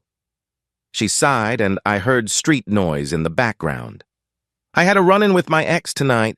He showed up at a networking event. It got messy. Nothing violent, but we had words, and it brought up old emotions. I sat up in bed, fully awake. Where are you now? I'm in my car parked outside my apartment building, she said. I just feel rattled. I didn't want to wake any of my close girlfriends who have early kids' schedules, but I realized you might still be awake. I'm sorry. I'm babbling. It's okay, I assured her. Sometimes we just need someone to listen. Want to tell me what happened? She exhaled. Basically, he tried to corner me about old grievances, like why I never gave him a second chance. Then he started insulting me in front of a colleague. It reminded me of how I used to feel so powerless in that relationship. I told him to leave me alone, but I can't shake the anxiety. I rubbed my brow. I get it. Believe me, I do. Dealing with exes can drag us back into old traumas. You're safe now, though, right? He didn't follow you home? Yeah, he left before I did. I don't think he knows where I live now. I'm just shaken. Look, I said quietly, you're strong. You've got a good career, a positive future. Don't let him get in your head. Sometimes people come back into our lives just to see if they still have a hold on us. The answer can be no. She paused, and I could almost imagine her nodding. You're right. Thank you. I feel better hearing that from someone who's going through a divorce war. You must know about letting go of toxic connections. I offered a dry laugh. I'm an expert these days. But seriously, Nicole, if you ever need to talk earlier in the evening, hopefully I'm here. A small laugh escaped her. Duly noted. Thanks, Damon. Sorry again for the late call. I appreciate you more than you know. We said our goodbyes, and I hung up, feeling oddly protective. Life was so complicated, two people who'd each been hurt, forging a tentative friendship, maybe more. I lay back, staring at the ceiling, letting the quiet of the house surround me. Tomorrow is a new day. Maybe it brings fresh hope. As the weeks rolled on, the date of the big gala approached. I was consumed by final touches on my new Heritage Diamond collection, which included about a dozen pieces, rings, necklaces, and earrings. Each had a storyline reflecting a blend of old-world craftsmanship and modern flair. Ms. Martinez scheduled photo shoots, press releases, and sponsor tie-ins. The workshop crackled with excitement like a hive of bees producing golden honey. One late afternoon, I caught Ms. Martinez in her office, going over the final event checklist. She gestured for me to sit. Damon, we're giving you a spotlight speech, just a brief 5 minutes to highlight your inspirations for the Heritage Collection. You comfortable with that? Nerves fluttered in my stomach. I'm not used to public speaking, she smiled. Trust me, you'll do fine.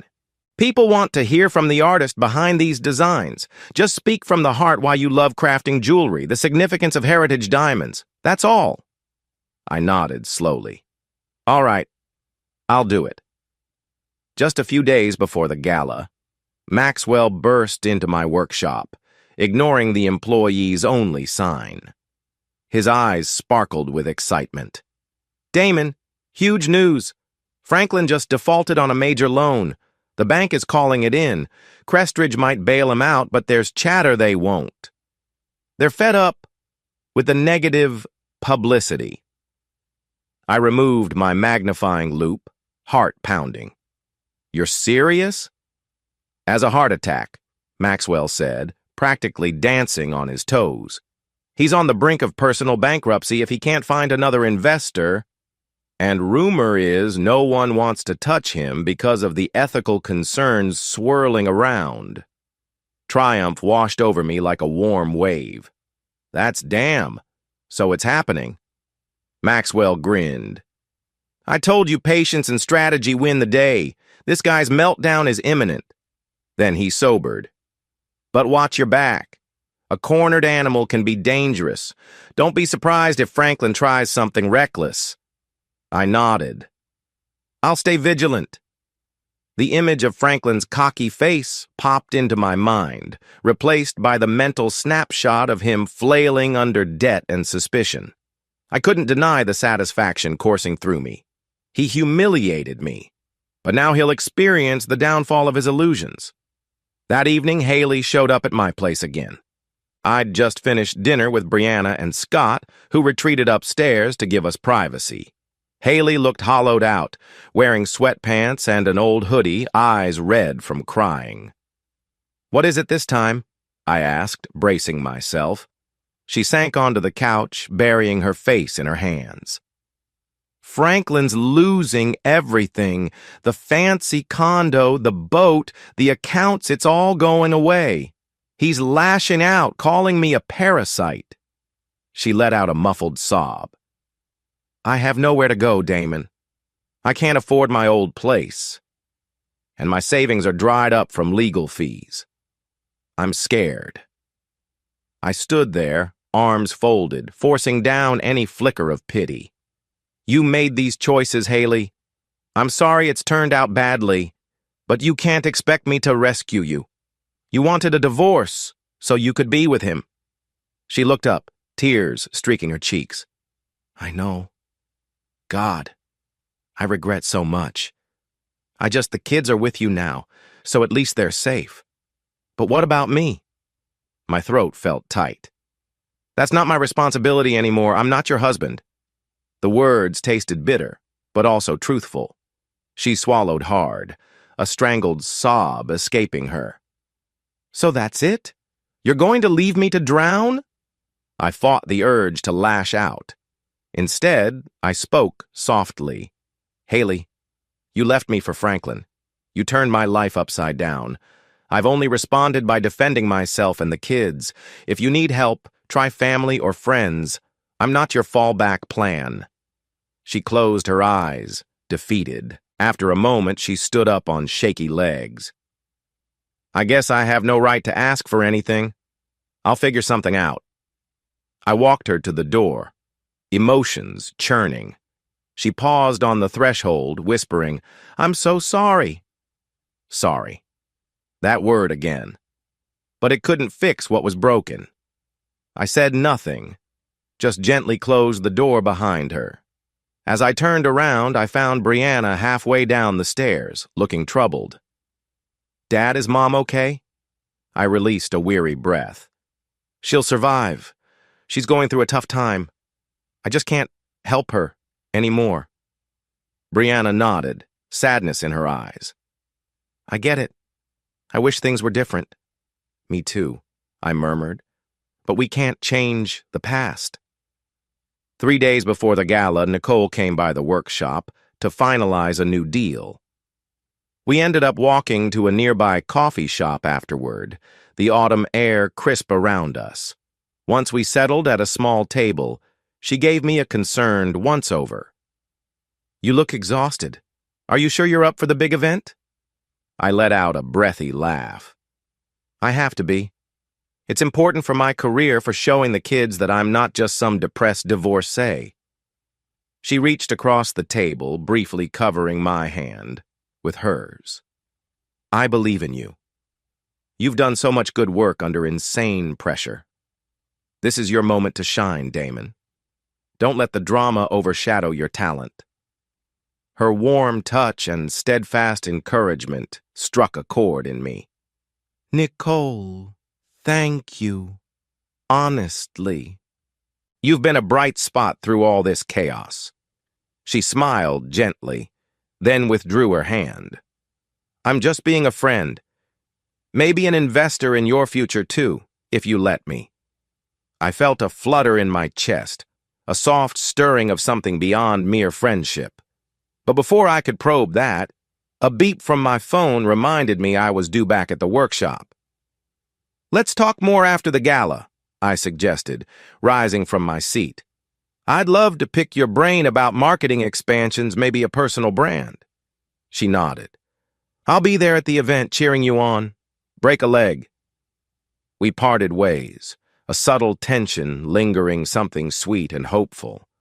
A light at the end of this dark tunnel. The final 48 hours before the gala were a blur. I polished each piece of my heritage collection by hand, triple-checking every prong, every diamond's alignment. The workshop ran late into the night, Ms. Martinez and a few staffers buzzing around to ensure everything was perfect.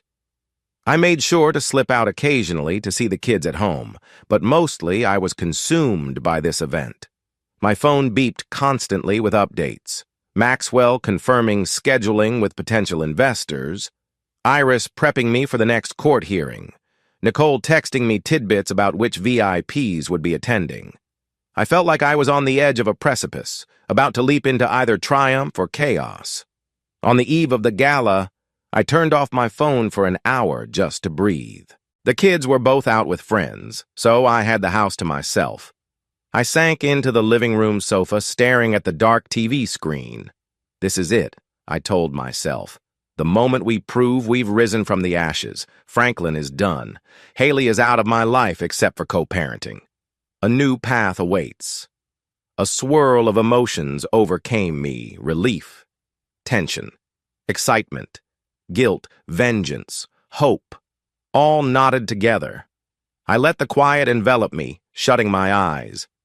Tomorrow the world would see Damon as more than a jilted husband. They'd see an artist stepping into the light.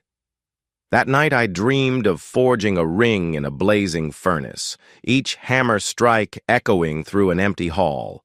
Sweat poured down my face as I shaped the metal, forging it from lumps of raw ore into a thing of beauty. Then a voice, maybe Nicole's, maybe my own subconscious, whispered, "Finish what you started." I woke with a jolt, heart pounding. The morning sun filtered through the blinds, and for a split second, I didn't recall where I was. But then, it all settled in my chest. Yes, finish what I started. The hours had come, the stage was set, and I was determined to see it through. The day of the gala dawned crisp and cool. I dressed carefully, slipping into a tailored charcoal suit, a light silver tie, and polished shoes. The kids teased me about the suit. "Wow, Dad, you actually clean up nicely." But they looked sharp, too. Brianna in a modest black cocktail dress, Scott in a blazer that made him look older than 16. We arrived at the downtown venue, an elegant hotel ballroom draped in velvet banners bearing Company Copa X's name. Glittering chandeliers cast a warm glow across the polished floors. Designers, clients, and local celebrities mingled, sipping champagne and examining jewelry displays. I felt a jolt of pride seeing the Heritage Diamond Collection by Damon sign in the center showcase. Ms. Martinez greeted us at the door, exuding a polished air in a midnight blue gown. She ushered me aside, a bright smile on her face. "Damon, you look fantastic. Everyone's eager to see your pieces. Just a reminder, you'll give your short speech around 8:30 after the opening remarks." I swallowed, suddenly nervous. Public speaking wasn't my forte, but I gave a tight nod. "Right. Got it." The kids peeled off to explore the hors d'oeuvres table, whispering about how fancy everything looked. I scanned the crowd, noticing a surprising number of reporters and local business elites. Then, from across the room, I spotted Nicole, radiant in a dark green dress that complemented her complexion. She waved, weaving through the guests to reach me. "You clean up all right," she teased, eyes sparkling. "You ready for your big night?" I forced a confident grin. "As ready as I'll ever be. Thanks for coming."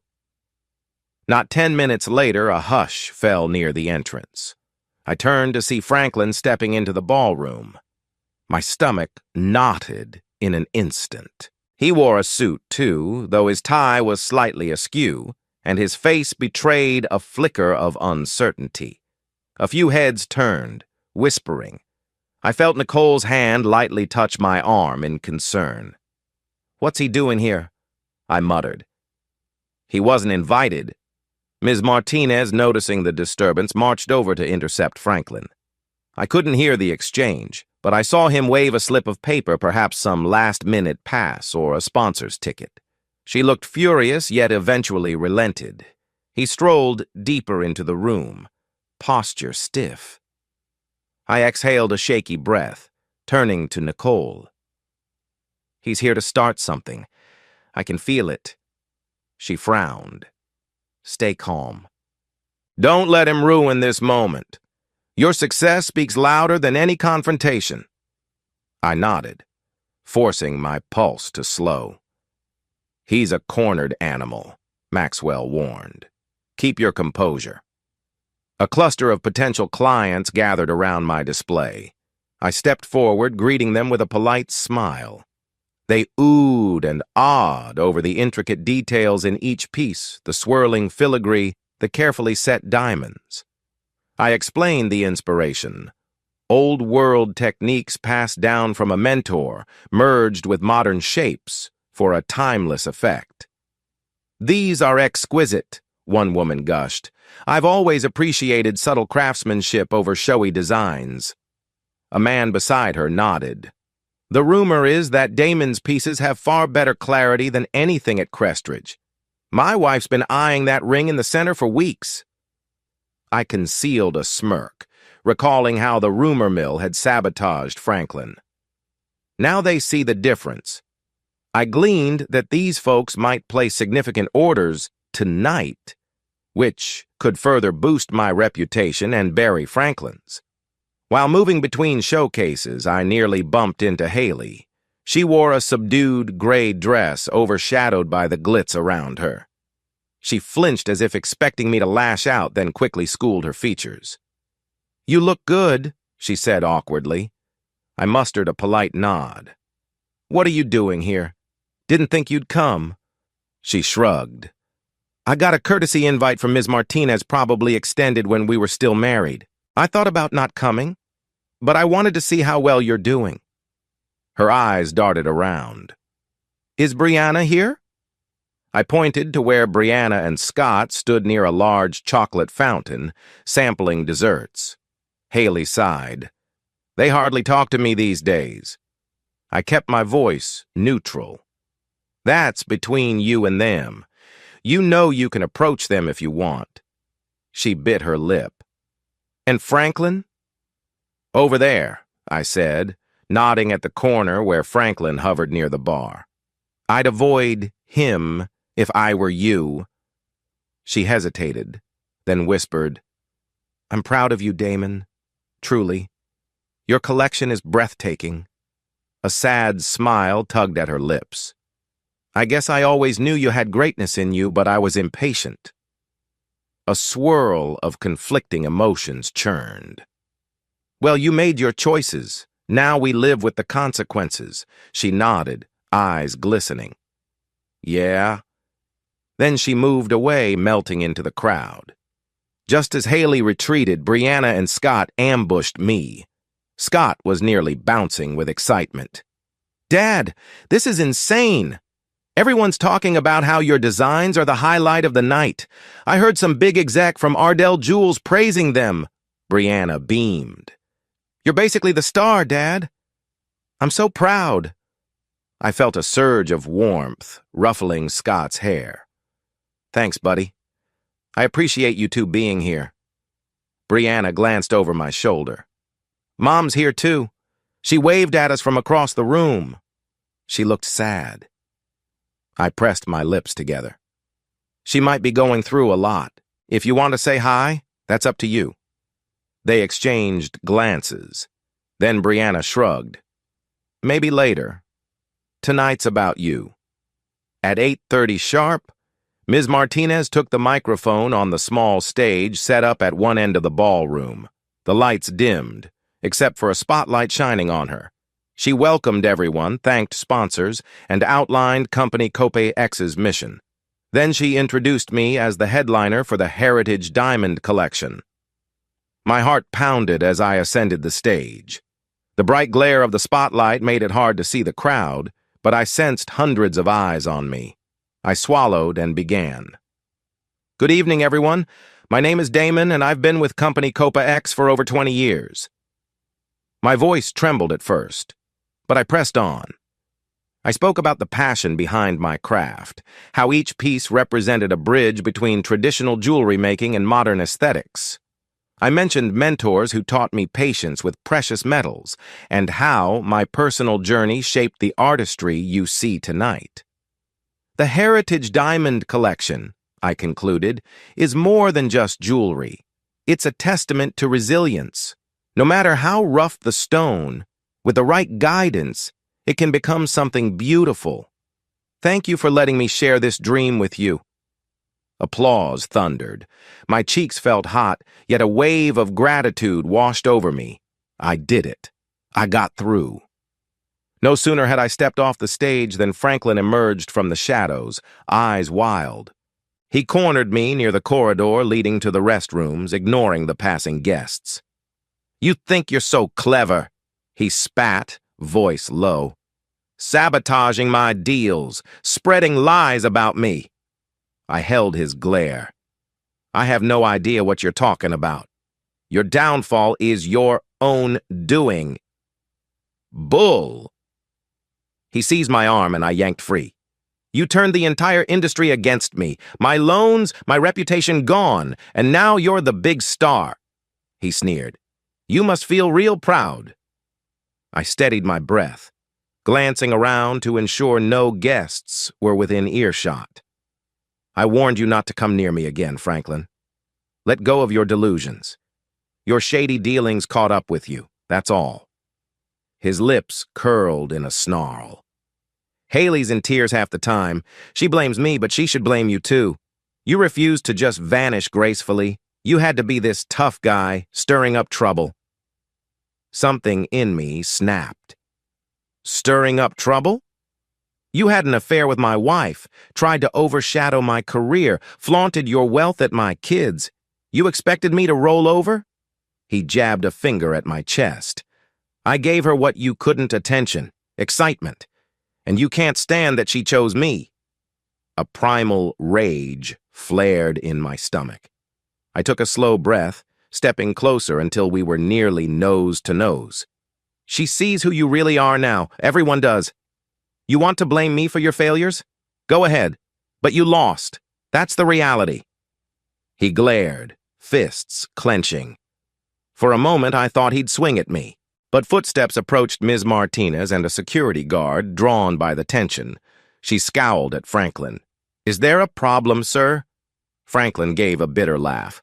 No problem, he snarled, stepping back. He pointed at me, voice dripping venom. "This isn't over, Damon. I'll make sure you pay." Then he spun around and stalked out, practically shoving aside a waiter who was carrying a tray of champagne flutes. Ms. Martinez placed a hand on my shoulder. "You all right? That looked intense."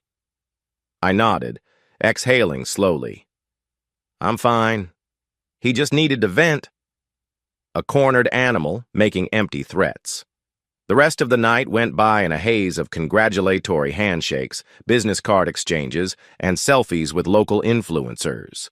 The kids hovered happily, bragging to anyone who would listen that these were their dad's designs. Even Haley quietly watched from the periphery. Near the end of the evening, I found Nicole by the dessert table. She'd been mingling with some marketing contacts, but turned to greet me with a radiant smile. "Damon, that speech was wonderful," she said, handing me a small flute of sparkling cider. I'd insisted on staying sober for the event. I clinked glasses with her lightly. "Thank you." I was terrified. She grinned. "It didn't show. Everyone's buzzing about you. You're the highlight, the rising star. I'm proud of you." Her words sent a warm flutter through my chest. "I owe part of that to you. Your marketing insight, and just your confidence in me." Nicole stepped a fraction closer, eyes searching mine. "I just believed in what was already there." A moment of silent tension settled between us, full of unspoken possibility. I felt the urge to say something more personal, to thank her for being a bright spot. Before I could, Ms. Martinez interrupted, pulling me aside to meet yet another prospective client. Nicole smiled in understanding, offering a small wave as I was whisked away. The gala's success catapulted me into a new phase. Orders poured in, interviews requested my perspective, and I felt a surge of professional pride. Yet behind that triumph, the aftermath for Haley and Franklin was even more profound, and I'd be forced to witness their collapse. 2 days after the event, a well-known local business journal ran a feature. "Damon's Heritage Collection shines. Rival designer Franklin absent amid bankruptcy rumors." That headline said it all. I read the article with a mix of satisfaction and mild concern. Franklin's meltdown was no longer rumor, but public knowledge. Ms. Martinez told me that Ardell Jewels had officially canceled their collaboration with Crestridge, citing lack of confidence in Franklin's leadership. In effect, Crestridge's top management was furious, possibly considering firing him. While my professional life soared, my personal life was still mired in divorce proceedings. Haley's lawyer filed new motions for an increased settlement, claiming that I'd come into significant business success, thanks to the gala. Iris countered that I was simply an employee of company Cope X, with no sudden windfall. Sitting in Iris's office one evening, I scanned the new legal briefs. My frustration peaked. She's basically trying to claim partial credit for my success, calling it marital property, even though she left me. Iris nodded, removing her glasses. "It's ridiculous, but we'll fight it. The judge won't be blind to the fact that her affair ended the marriage. Don't worry." One bright spot in the family chaos was Brianna's academic progress. She'd set her sights on applying for a decent university, something that excited me. She approached me one night with a brochure. "Dad, I've been thinking about majoring in communications or marketing. You know, after seeing Nicole do her thing, I realized how interesting that field is." I smiled. "That's fantastic, Bree. If you need any help with tuition or living expenses, I'll do whatever I can." She thanked me, a determined gleam in her eye. "Mom says she doesn't have money for that. Franklin definitely can't help, but I don't want them messing this up for me." I squeezed her shoulder. "They won't. We'll figure it out." While Brianna focused on a brighter future, Scott's behavior took a worrying turn. He began staying out late, returning with glassy eyes, smelling of weed or cheap alcohol. I confronted him one night in the living room. "Where were you?" I demanded. He shrugged, slouching against the wall. "Just out with some guys from school. It's no big deal." "It is a big deal," I hissed. "You're not even 17 yet. You want to throw your life away messing with drugs?" Scott's eyes flashed with anger. "Don't lecture me. You're never home anyway, always working or dealing with your divorce drama. Who cares if I get high once in a while?" His words stung. "I care. I'm trying to keep this house afloat, your future secure. That includes stepping in if you're going down a dangerous path." He sneered. "Whatever, Dad. Don't pretend you're some saint. You're all about revenge on Franklin. You can't pretend. That's not eating you up." I opened my mouth to retort, but a pang of guilt halted me. He'd struck a nerve. My own bitterness was fueling an undercurrent of tension. "I won't deny I'm angry," I said quietly. "But it doesn't excuse your choices. This has to stop." He glared, then stormed off to his room, slamming the door. I stood there, heart heavy, wondering if my quest for revenge had overshadowed my duty to watch Scott more closely. I need to fix this. I can't let him spiral. Soon, rumors became reality. Franklin was fired from Crestridge. The official statement cited creative differences, but the industry grapevine whispered about unethical sourcing and meltdown-level financial issues. Without a stable job, he was on the hook for massive personal debts. Haley told me, in a rare civil phone call, that she'd broken things off with him for good. He'd turned verbally abusive and blamed her for everything. "He said I was a curse," she said bitterly, "and maybe he's not wrong. Everything I touch falls apart." I felt a flicker of pity, but recalled how she had chosen him, turned my life upside down.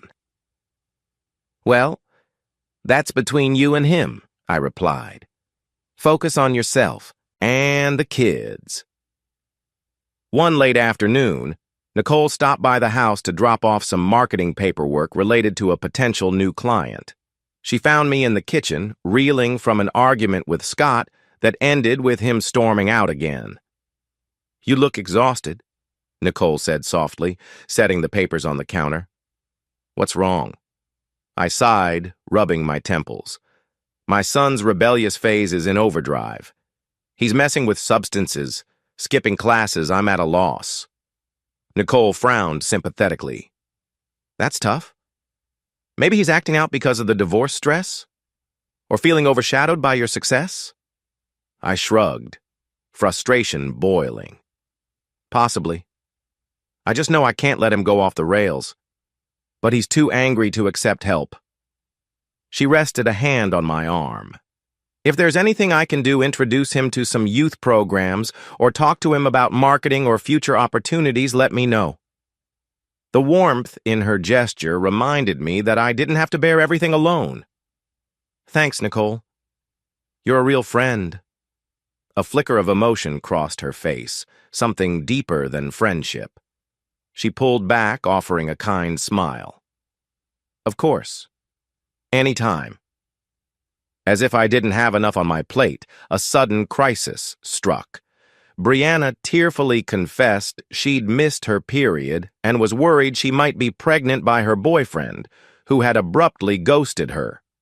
The irony of having one child possibly on a dangerous path with drugs and another facing a teen pregnancy hammered my heart. I took her to a clinic for a test. She was shaking the whole time, crying that her life was over if she was pregnant. I held her hand, trying to keep her calm while my insides churned. "Not now. Please. Not another heartbreak." The test came back negative, thank God. But the scare left Brianna drained. Driving her home, I gently scolded her about safe sex and the dangers of trusting a boy who wasn't reliable. She cried quietly, apologizing for being naive. When we got home, she locked herself in her room, ignoring Haley's calls. I realized that my children's struggles had multiplied since the divorce. As fulfilling as my career success was, my family was in shambles. Over the next several weeks, the tension in my house built to a boiling point. Scott's rebellious streak intensified, culminating in a call from the school principal about him being caught with marijuana in his locker. I nearly lost it when I picked him up from campus. "Are you trying to get expelled?" I roared on the drive home. He stared out the window, sullen. "I don't care anymore." "That's nonsense. You have a future, you're throwing it away over a stupid high." He shot me a glare. "You act like all you care about is your revenge or your jewelry. So why should I care about anything?" His words struck a nerve. Have I been so consumed with bringing Franklin down that I neglected my son's cries for help? My anger battled guilt. "I do care, Scott. That's why I'm furious." "Please, let me help you." But he just crossed his arms, shutting me out. Amid the chaos with Scott, I got wind that Haley had downgraded to a dingy apartment complex. She lost her plush condo when Franklin defaulted on the lease. She called me, sobbing, claiming she couldn't pay the rent and needed an advance on spousal support. Iris firmly advised me not to fork over extra cash outside the legal arrangement, so I refused. Haley called me heartless, said she'd remember this in court. I ended the call with trembling hands. She did this to herself. Yet part of me felt uneasy at how thoroughly her life had crumbled. I never expected her to be living in squalor, no matter how much she betrayed me. One night, after a particularly nasty argument with Scott, I found myself in the garage, pacing amid old boxes and dusty tools. My heart thudded, tears stinging my eyes. I've undone Franklin. I've triumphed at work. But at what cost? My family is falling apart. I closed my eyes, remembering a line from my speech at the gala. No matter how rough the stone, with the right guidance, it can become something beautiful. Was I offering enough guidance to my son? Or just letting my anger at Haley and Franklin overshadow my parenting? Steadying myself, I resolved to take more active steps to help Scott. Therapy, youth programs, whatever it took. Brianna, at least, was pursuing college, but she needed emotional support too.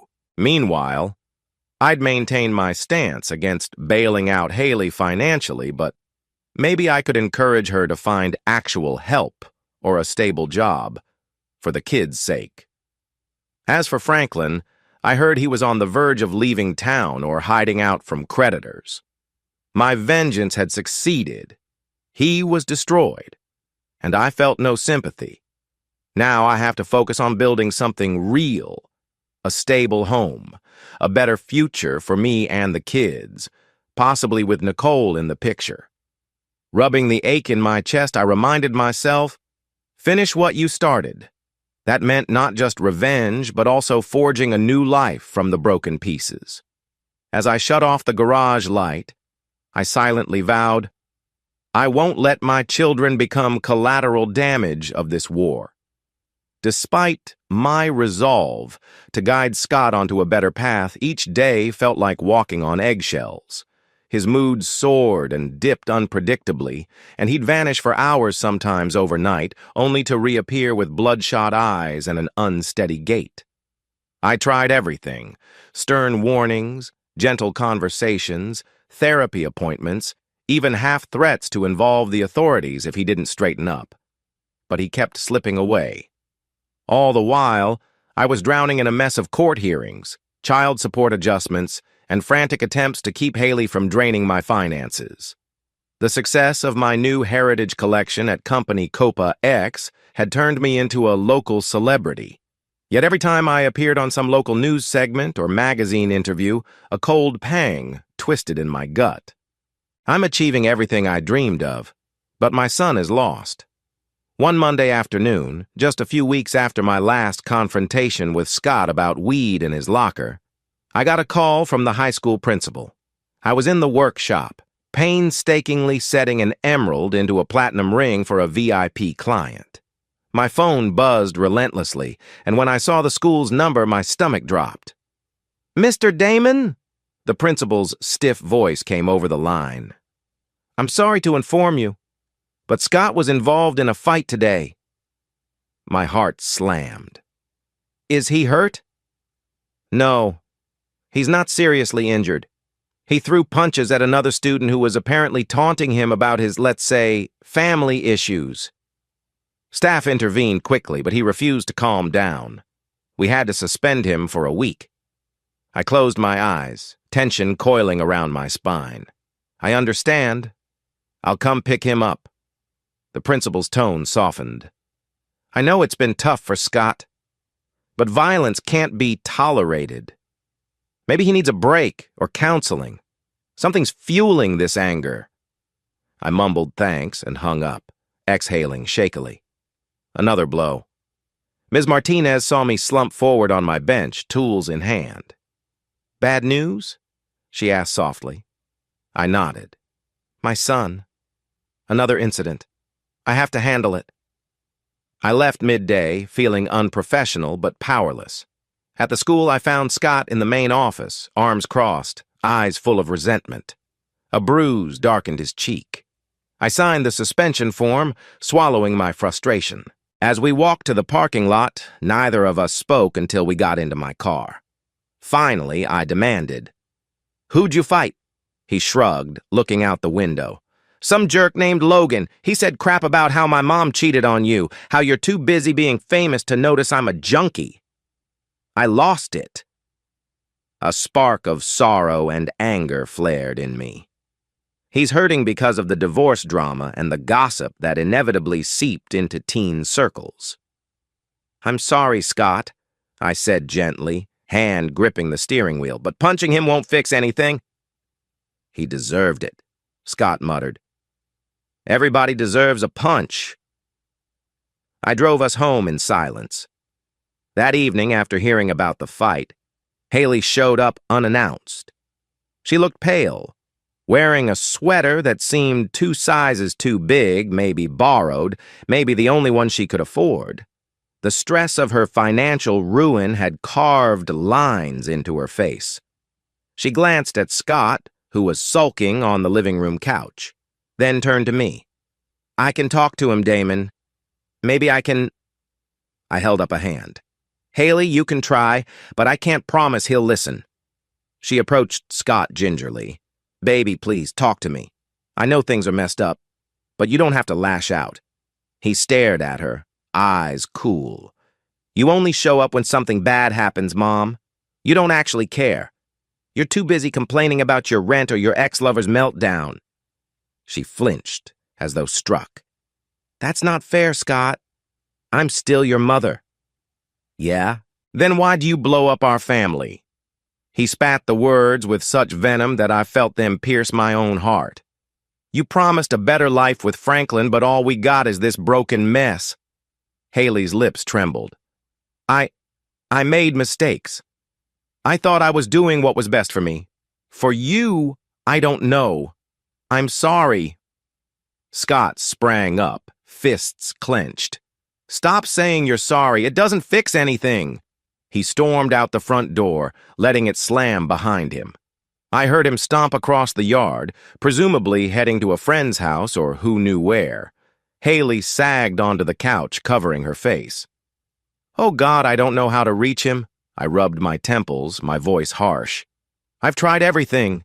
He's drowning in anger. This is what happens when a family is ripped apart. So, thanks for that." She sniffled, tears seeping through her fingers. I'm sorry," she said again, voice muffled. "I swear I didn't plan any of this." A hollow ache spread in my chest. She's so broken, but it's all too late. Out loud, I said, "Look, just go home, Haley. I'll try to handle Scott. Take care of yourself." She wiped her face and stood. "If there's anything I can—" "There isn't," I cut in, gentler than I felt. "He's not ready to hear you out." She slumped and left. I stared at the vacant space where she'd been, a swirl of pity and anger churning. We're all paying the price for your betrayal. With Scott gone AWOL again. I had no idea how to track him. Around 9, I called Maxwell, my accountant friend, who'd become my go-to confidant. He answered on the second ring. "Damon, you okay? You sound wound up." I exhaled a heavy sigh. "Scott's out somewhere, probably getting high or drunk. He had a fight at school. I'm losing him, Maxwell." "Let me guess, Haley tried intervening?"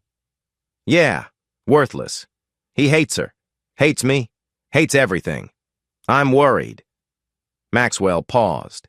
"If it's that bad, maybe consider a more serious approach like a rehab program, or sending him to live with a relative away from this environment.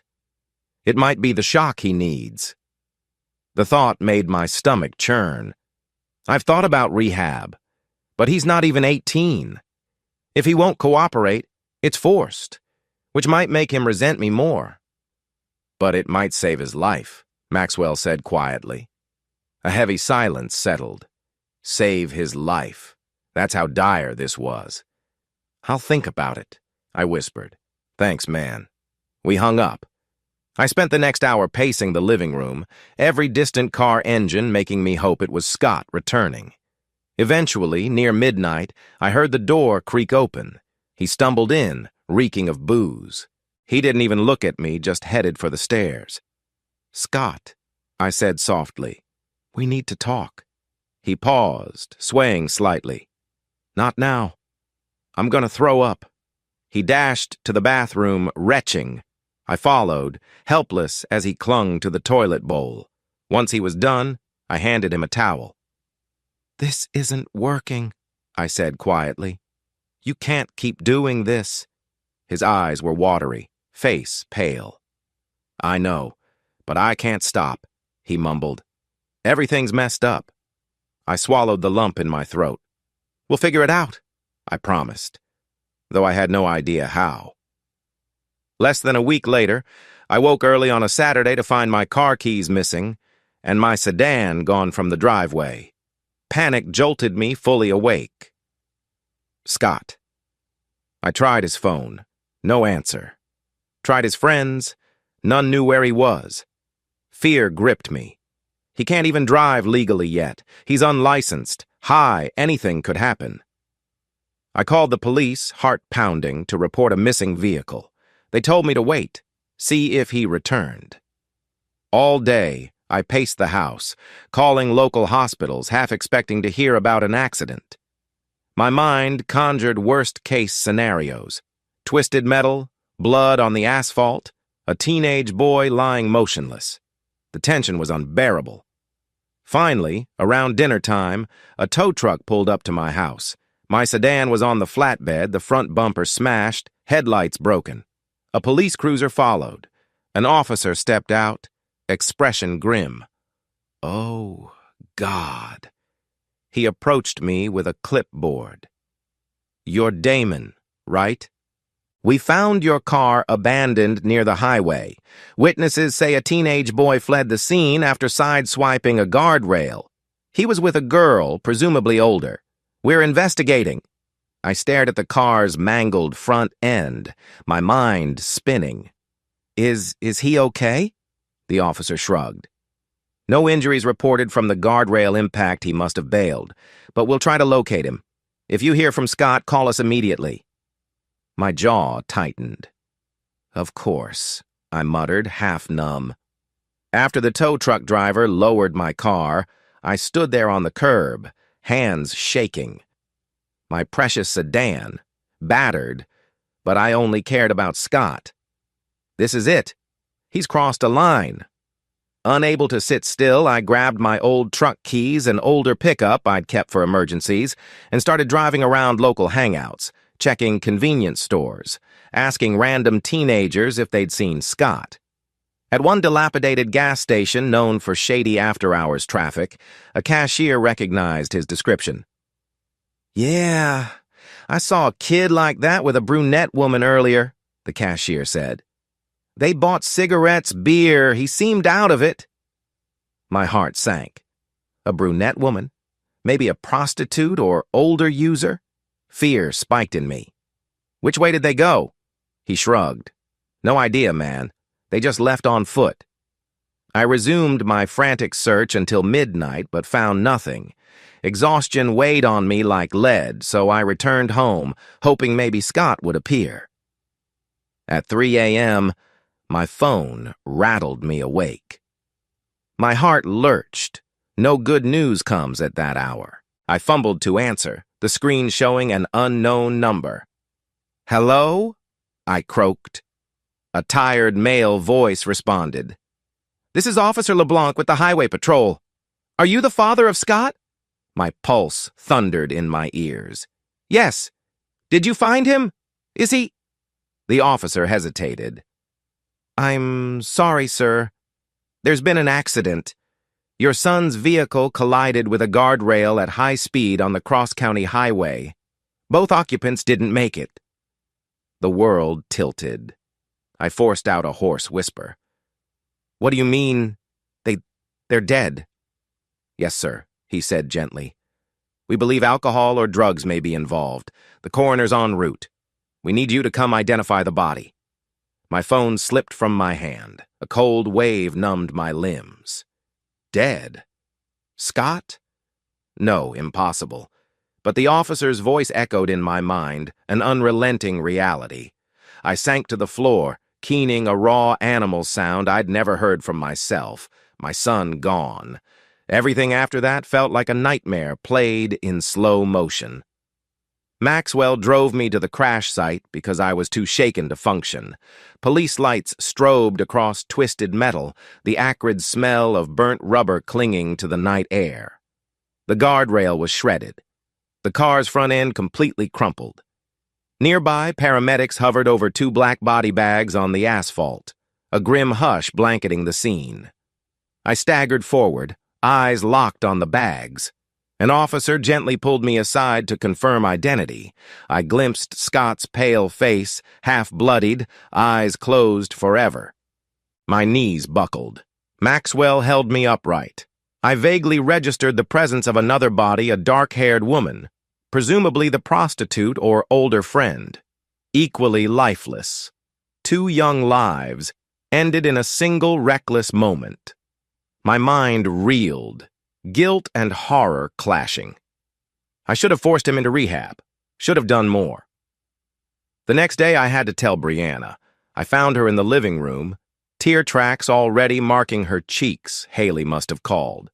She looked at me, voice trembling. "Dad, is Scott really—" I sank next to her on the couch, pulling her into a tight embrace. "Yes, honey," I managed, tears breaking free. "He's gone," she wailed, clinging to me, grief convulsing her body. I held her, my own tears soaking her hair. Time seemed to freeze in that moment of mutual devastation. Haley arrived shortly after, face streaked with mascara. She tried to hug Brianna, who recoiled at first, but eventually they collapsed together. I stood back, arms folded, head bowed, tears burning. We lost him. Our boy, who was just a baby not long ago. Arranging a funeral for my teenage son felt surreal. I wandered through a funeral home with Maxwell, picking out a casket I never imagined buying. The funeral director led me through floral arrangement options, obituary notices. My hands shook, signing each form. Every second hammered home that my son was gone. When the day of the funeral arrived, Haley and I stood on opposite sides of Scott's casket.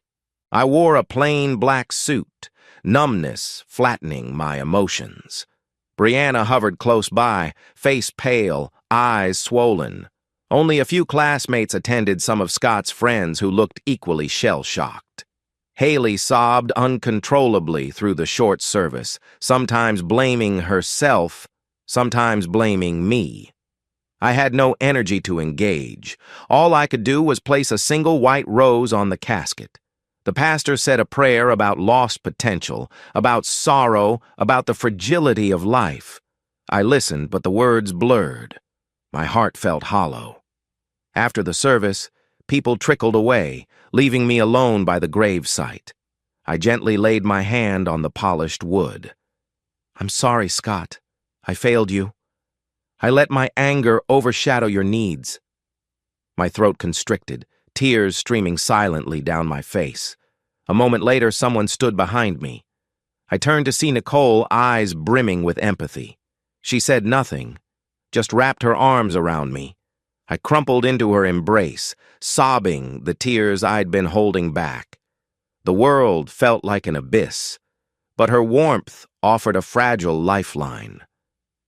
In the days following Scott's funeral, the house was eerily still. I couldn't sleep in my own bed, haunted by memories of him barging in, complaining about chores, or wanting a quick ride somewhere. Now, every corner felt like a ghost town. Brianna stayed with a friend. She couldn't handle the empty bedroom across the hall.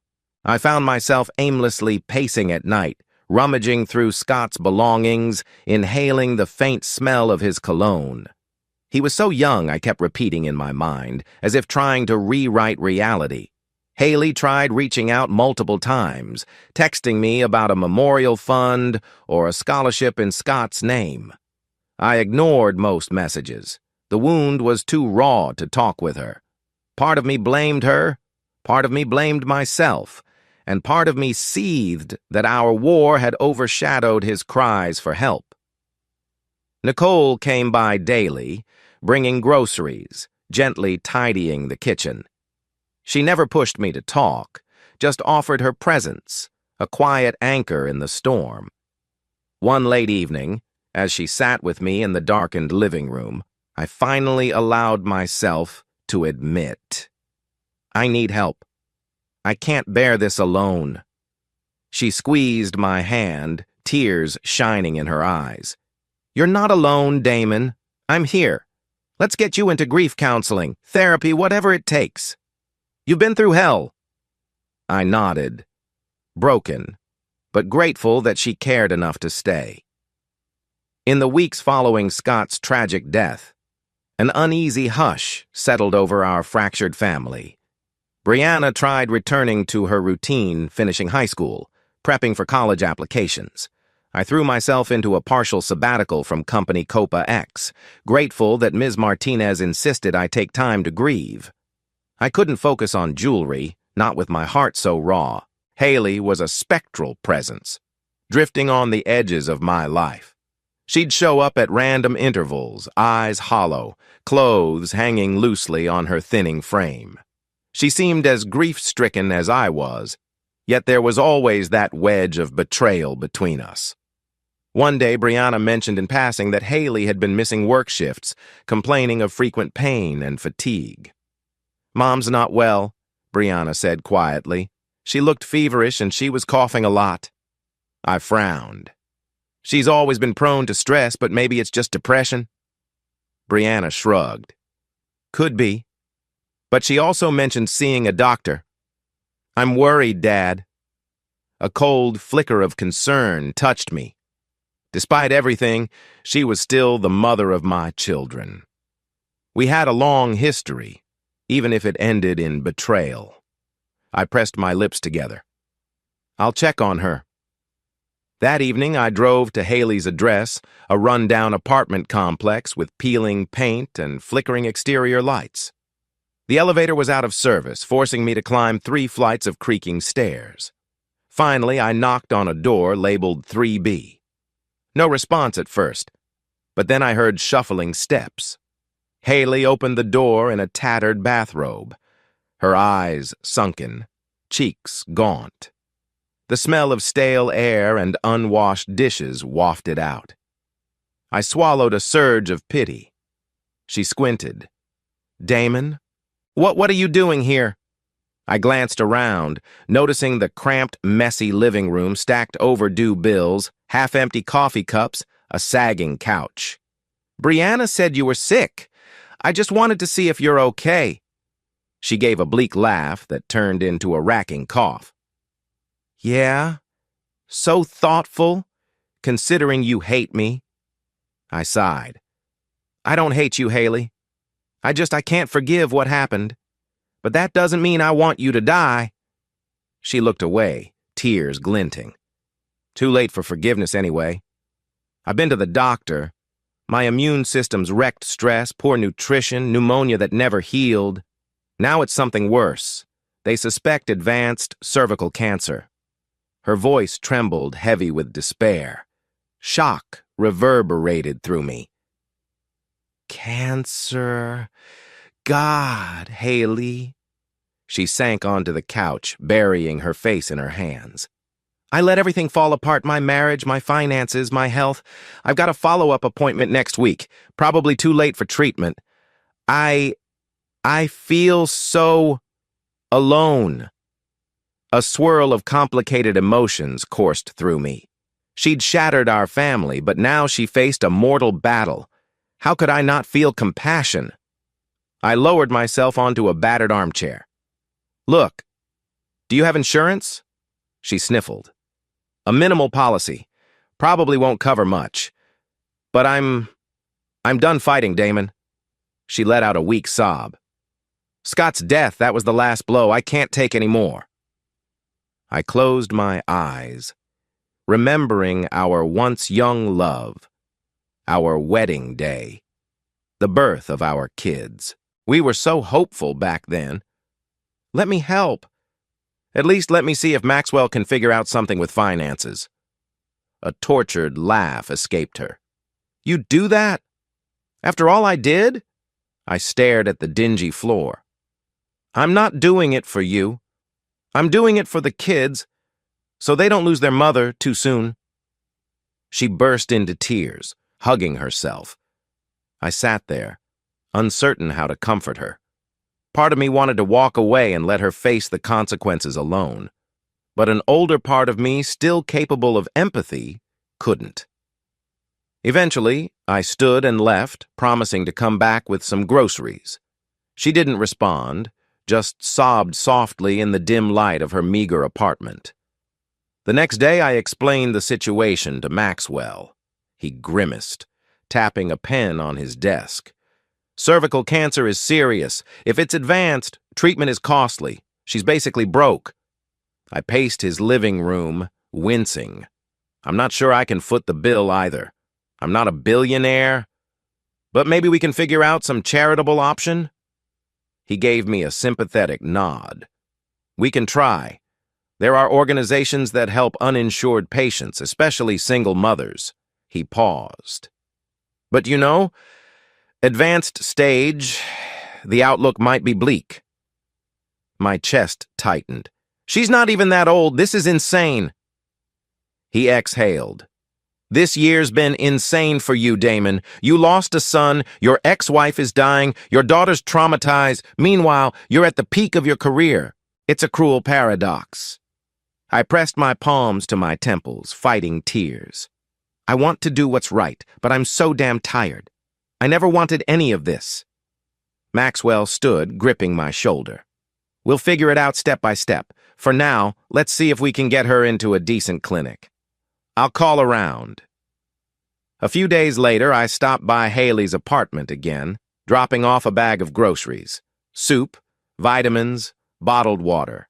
She sat on her couch, eyes distant, ignoring the TV flickering in the background. She pointed to a small envelope on the coffee table, labeled Damon in shaky handwriting. I wrote you something, she croaked, voice hoarse. In case you know. I swallowed hard, picking it up. What is it? She shrugged. Just 3 words, really. But maybe it's all that's left to say. I turned the envelope over, not sure if I wanted to open it. My gut told me it said, I am sorry. The same phrase she'd uttered countless times. But reading it might break me further. So I tucked it in my pocket for later. She gave a weak half-laugh. I guess you'll open it when I'm gone. Or maybe not at all. A tense silence filled the room. Eventually, I cleared my throat. Haley about the clinic. Maxwell's working on something. Maybe it's not too late to try. For the kid's sake. She shook her head listlessly. I appreciate it, but I'm so exhausted, Damon. Let me just slip away. Don't say that, I murmured, though part of me understood her despair. She closed her eyes, leaning back. I never planned on all this. I thought Franklin was my ticket to happiness, and I ended up losing everything, including my son. If there's a hell, I'm probably already living in it. My throat tightened.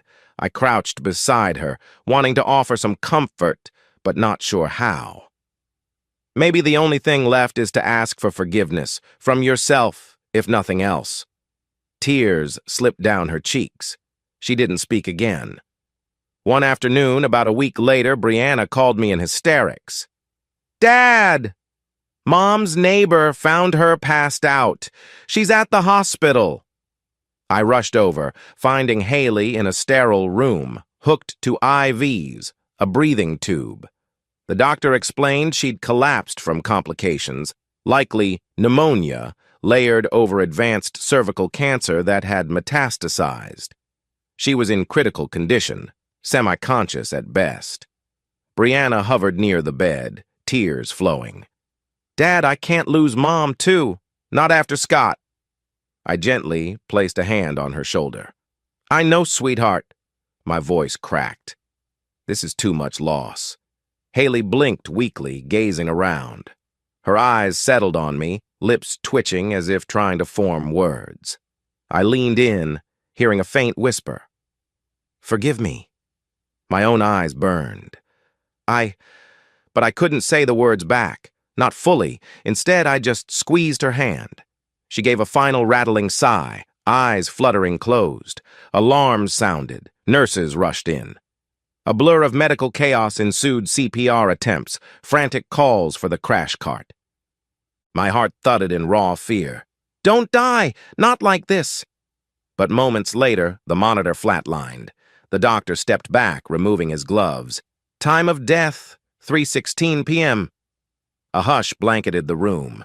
Brianna let out a keening cry, collapsing into me. I held her, tears streaming.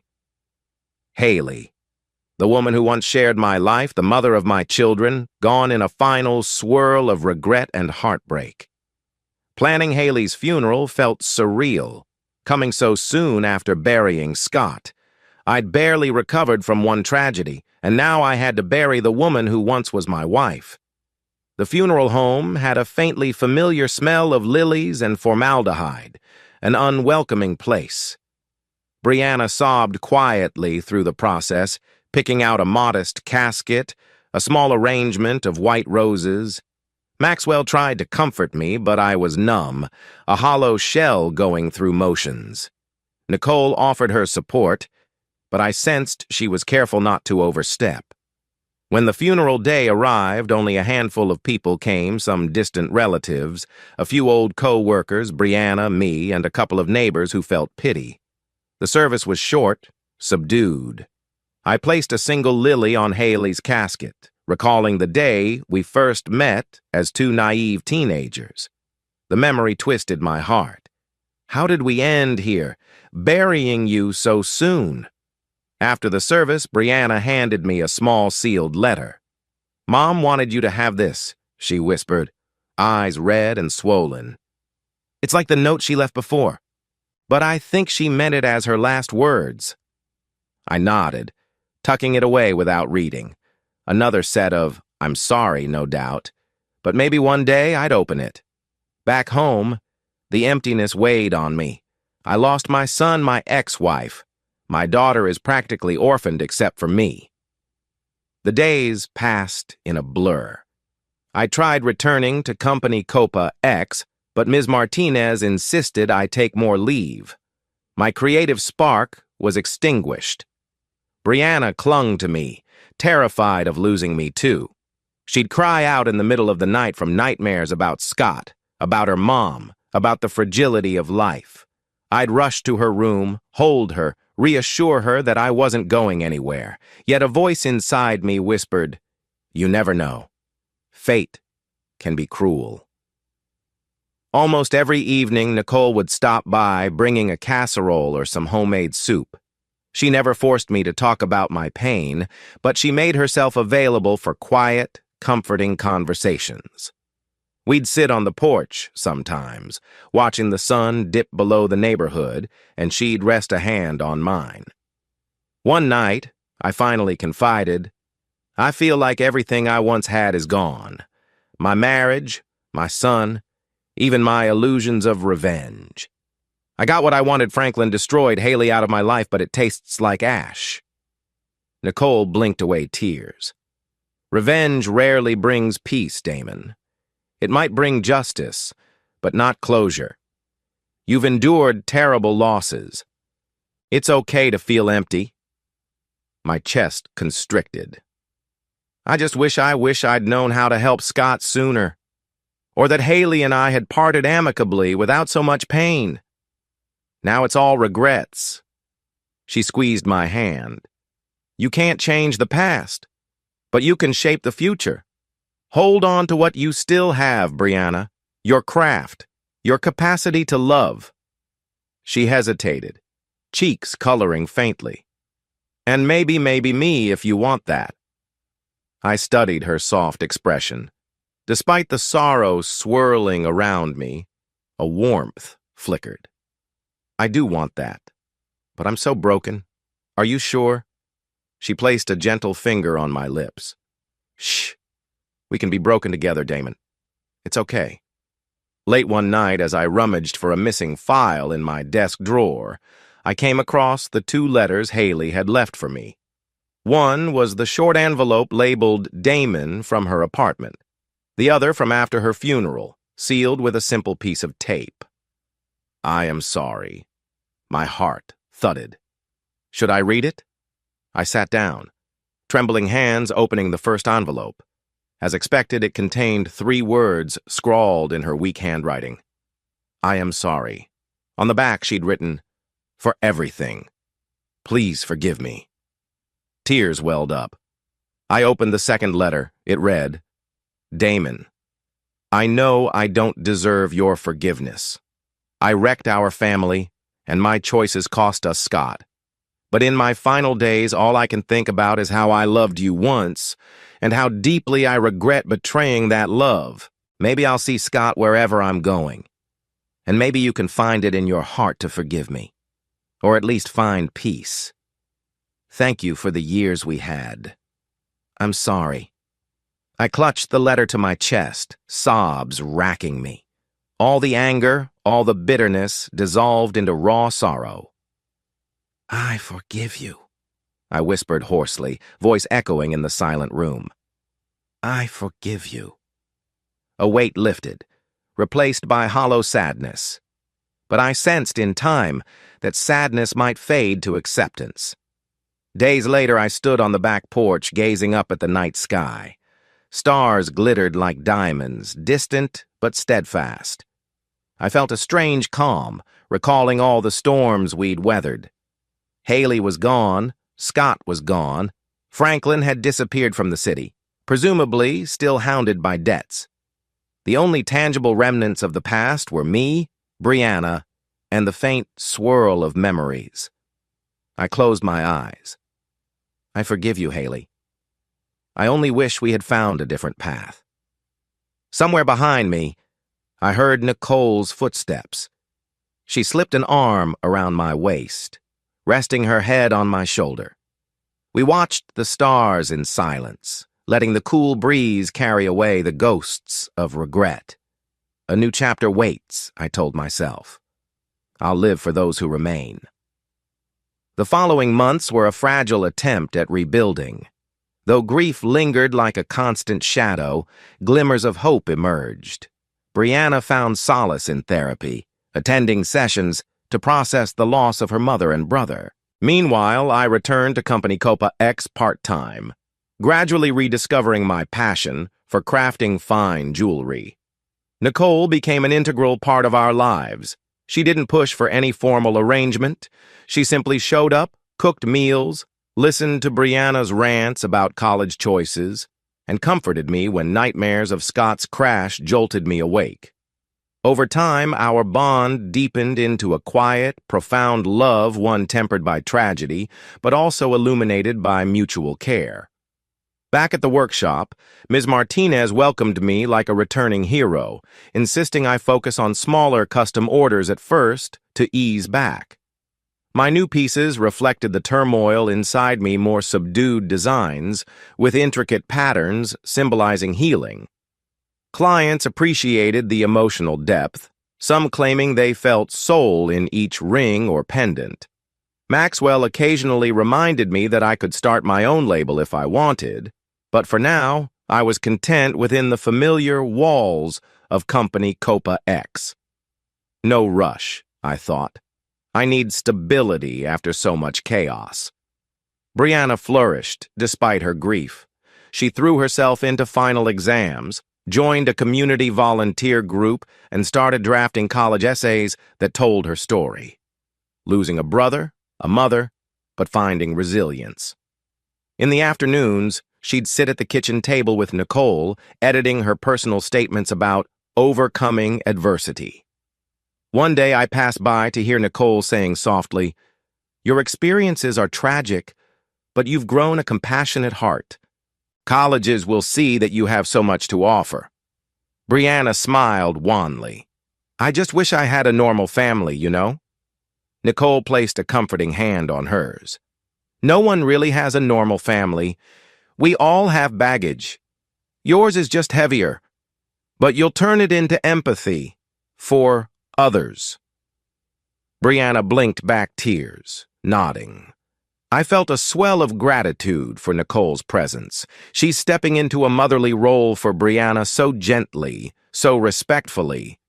Despite the healing, I still wrestled with guilt, especially about Scott. Therapy helped me confront my obsession with revenge, how it consumed me and blinded me to his cries for help. My therapist told me, "You can't undo the past, Damon. You can only ensure you don't repeat the same pattern of anger, overshadowing love." I embraced that message, focusing on being more open, more attentive. When Brianna came home excited about a youth leadership conference, I listened intently, praising her progress. When Nicole suggested we help out at a local charity event, I readily agreed, seeing it as a way to channel my heartbreak into kindness. Over time, the gnawing bitterness receded. I'm moving on, not just living in the wreckage. One evening, Nicole arrived with a quiver of nervous energy. We'd planned a simple dinner at home, grilled chicken, salad. But her eyes darted anxiously as she paced the kitchen. After we ate, with Brianna upstairs studying, Nicole pulled me aside. "Damon, there's something I need to tell you," she said, voice tight. I felt a flicker of concern. "You're scaring me. Are you okay?" She exhaled shakily. "I'm pregnant." A moment of stunned silence. My heart lurched. "Pregnant? Are you sure?" She nodded, biting her lip. "I took multiple tests, went to a clinic for confirmation. I'm definitely pregnant." A swirl of emotions, shock, fear, a glimmer of joy swept over me. "God, that's big news. I am happy, but also terrified. We both have so much baggage." She looked away, tears in her eyes. "I worried you might resent the timing. We're not married, you've lost so much. And I'm older now, too. So, there are higher risks.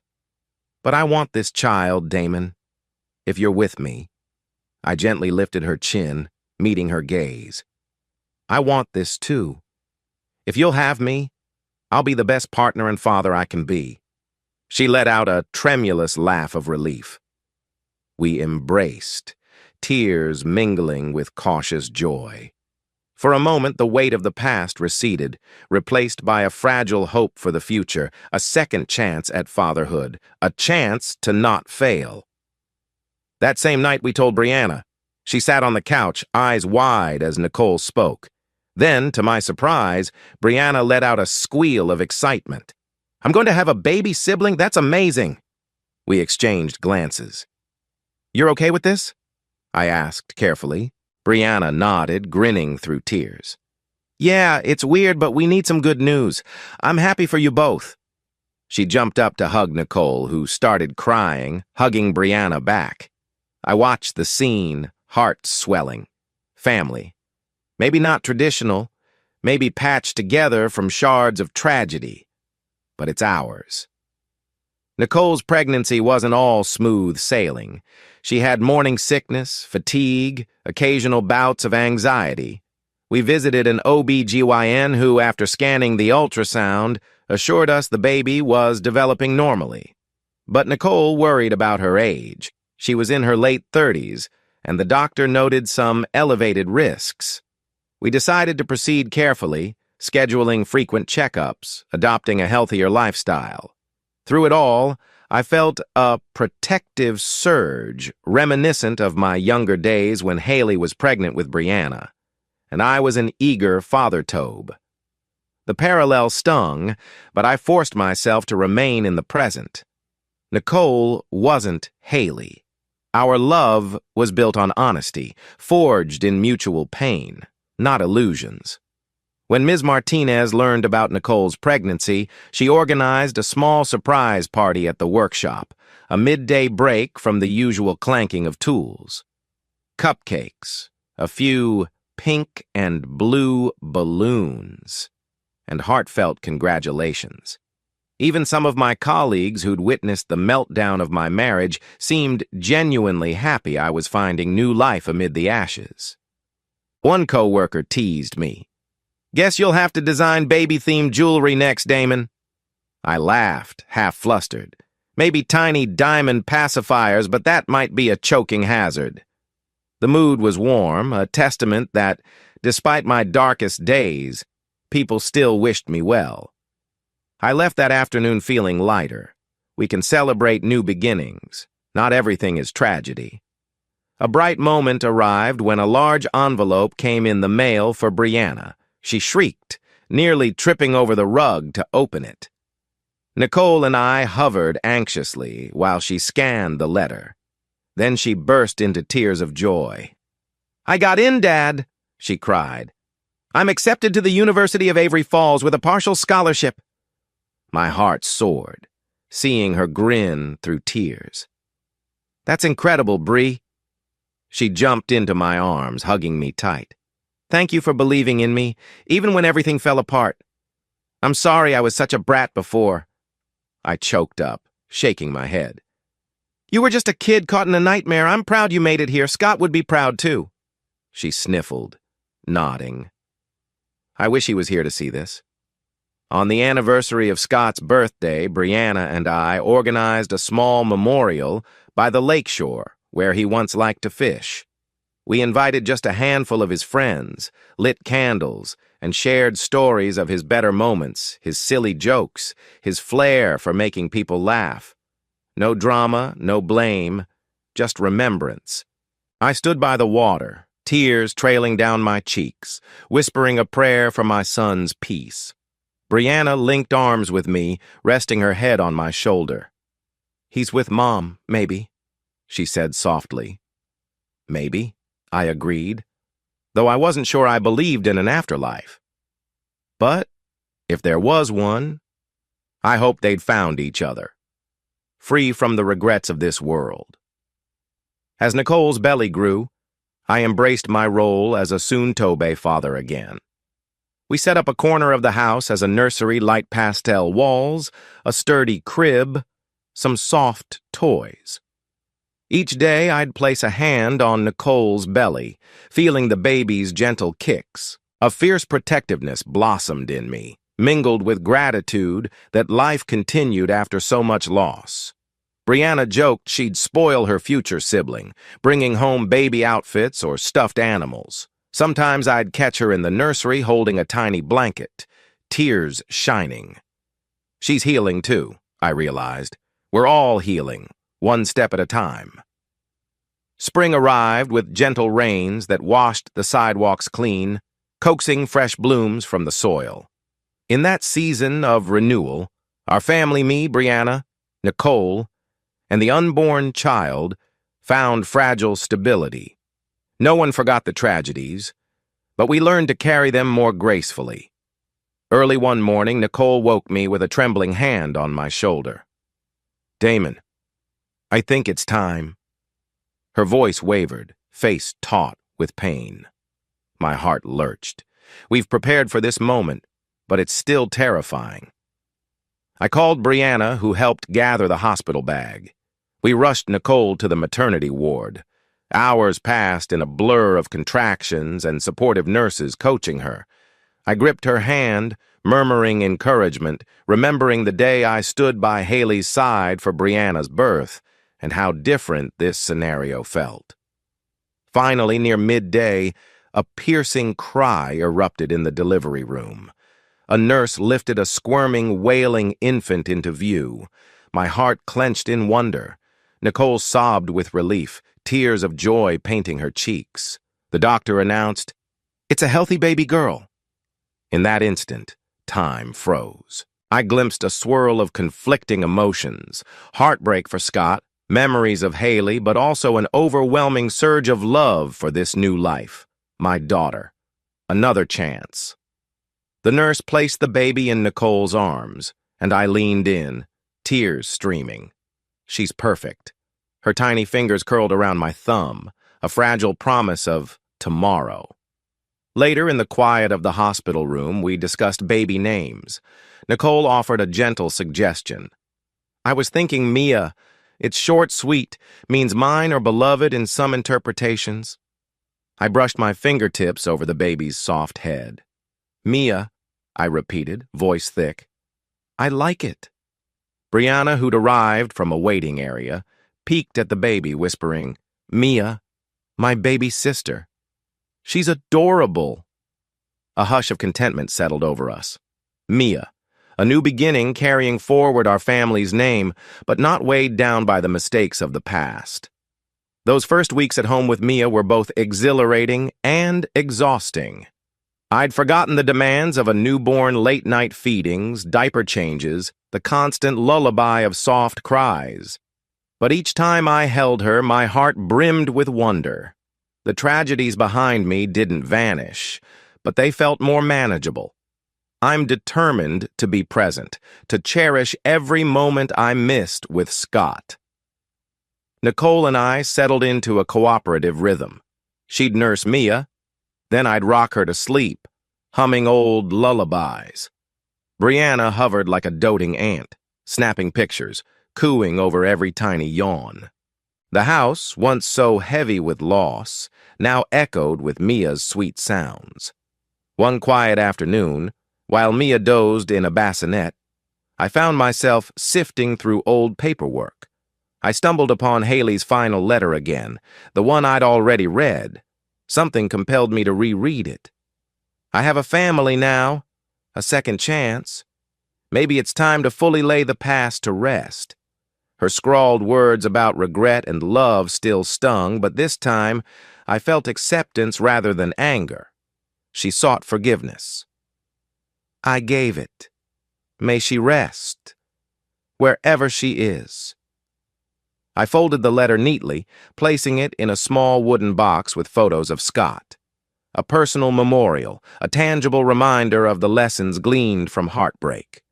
With Mia at home, and life feeling more stable, I reconsidered Maxwell's old suggestion. Forging my own brand, Damon's Designs. Part of me felt loyal to company Copa X, but another part recognized the time was ripe to strike out on my own, channeling the emotional journey into a personal label that spoke of resilience and renewal. I sat in Ms. Martinez's office, heart pounding. "I've decided to start my own brand," I told her. "But I'd like to keep a friendly partnership with company Copa X, if possible." She studied me, then broke into a warm smile. "I suspected this was coming. You've outgrown our nest, Damon. We'll miss you on staff, but maybe we can collaborate on special lines." Relief and excitement mingled in me. "Thank you for understanding. I appreciate everything you've done." That evening, Maxwell, Nicole, and I toasted with sparkling juice in my living room. Mia slept in a nearby bassinet, unaware that her father was taking another leap of faith. "Here's to Damon's designs," Maxwell said, raising a glass. "May it shine brighter than ever." To celebrate my new venture and the birth of Mia, we hosted a modest housewarming party of sorts. Maxwell, Ms. Martinez, a few colleagues, Nicole's marketing friends, and some old acquaintances came together. Even Tony, my old co-worker from years back, showed up with a grin. Brianna, thrilled, introduced everyone to baby Mia. The house hummed with warm chatter, something I'd feared I'd never experience again after losing Scott and Haley. But life had a way of regenerating, it seemed. During the festivities, I caught Maxwell alone, leaning against the porch railing. He glanced at me, a knowing smile. "You've come a long way, from that day you found Franklin in your living room, huh?" I inhaled the mild spring air. "That feels like another lifetime. I was so angry, so bent on revenge."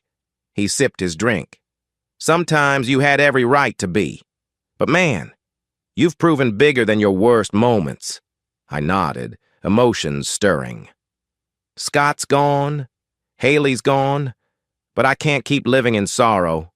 This new life, I cherish it, but the ghosts remain."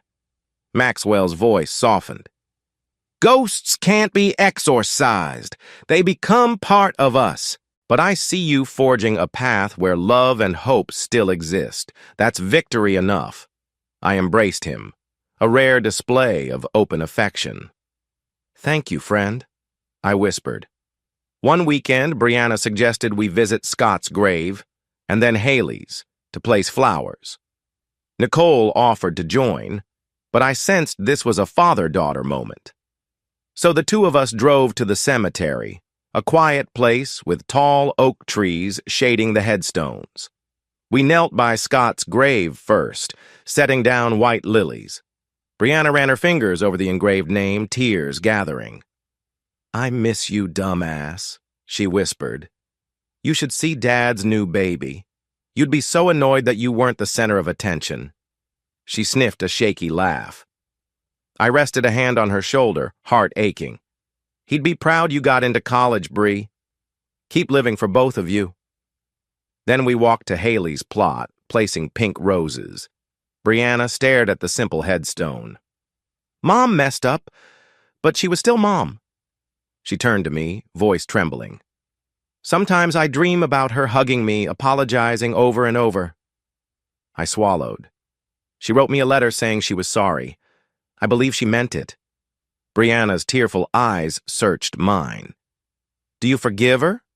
A soft breeze rustled the grass. "I do," I said, voice low.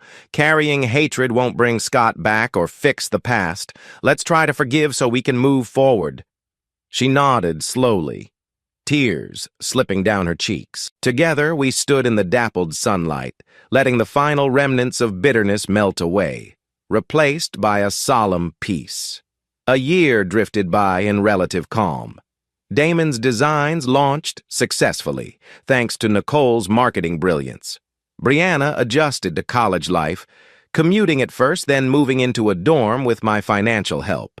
Mia grew from a tiny newborn to a babbling toddler, brightening every corner of our home with her laughter.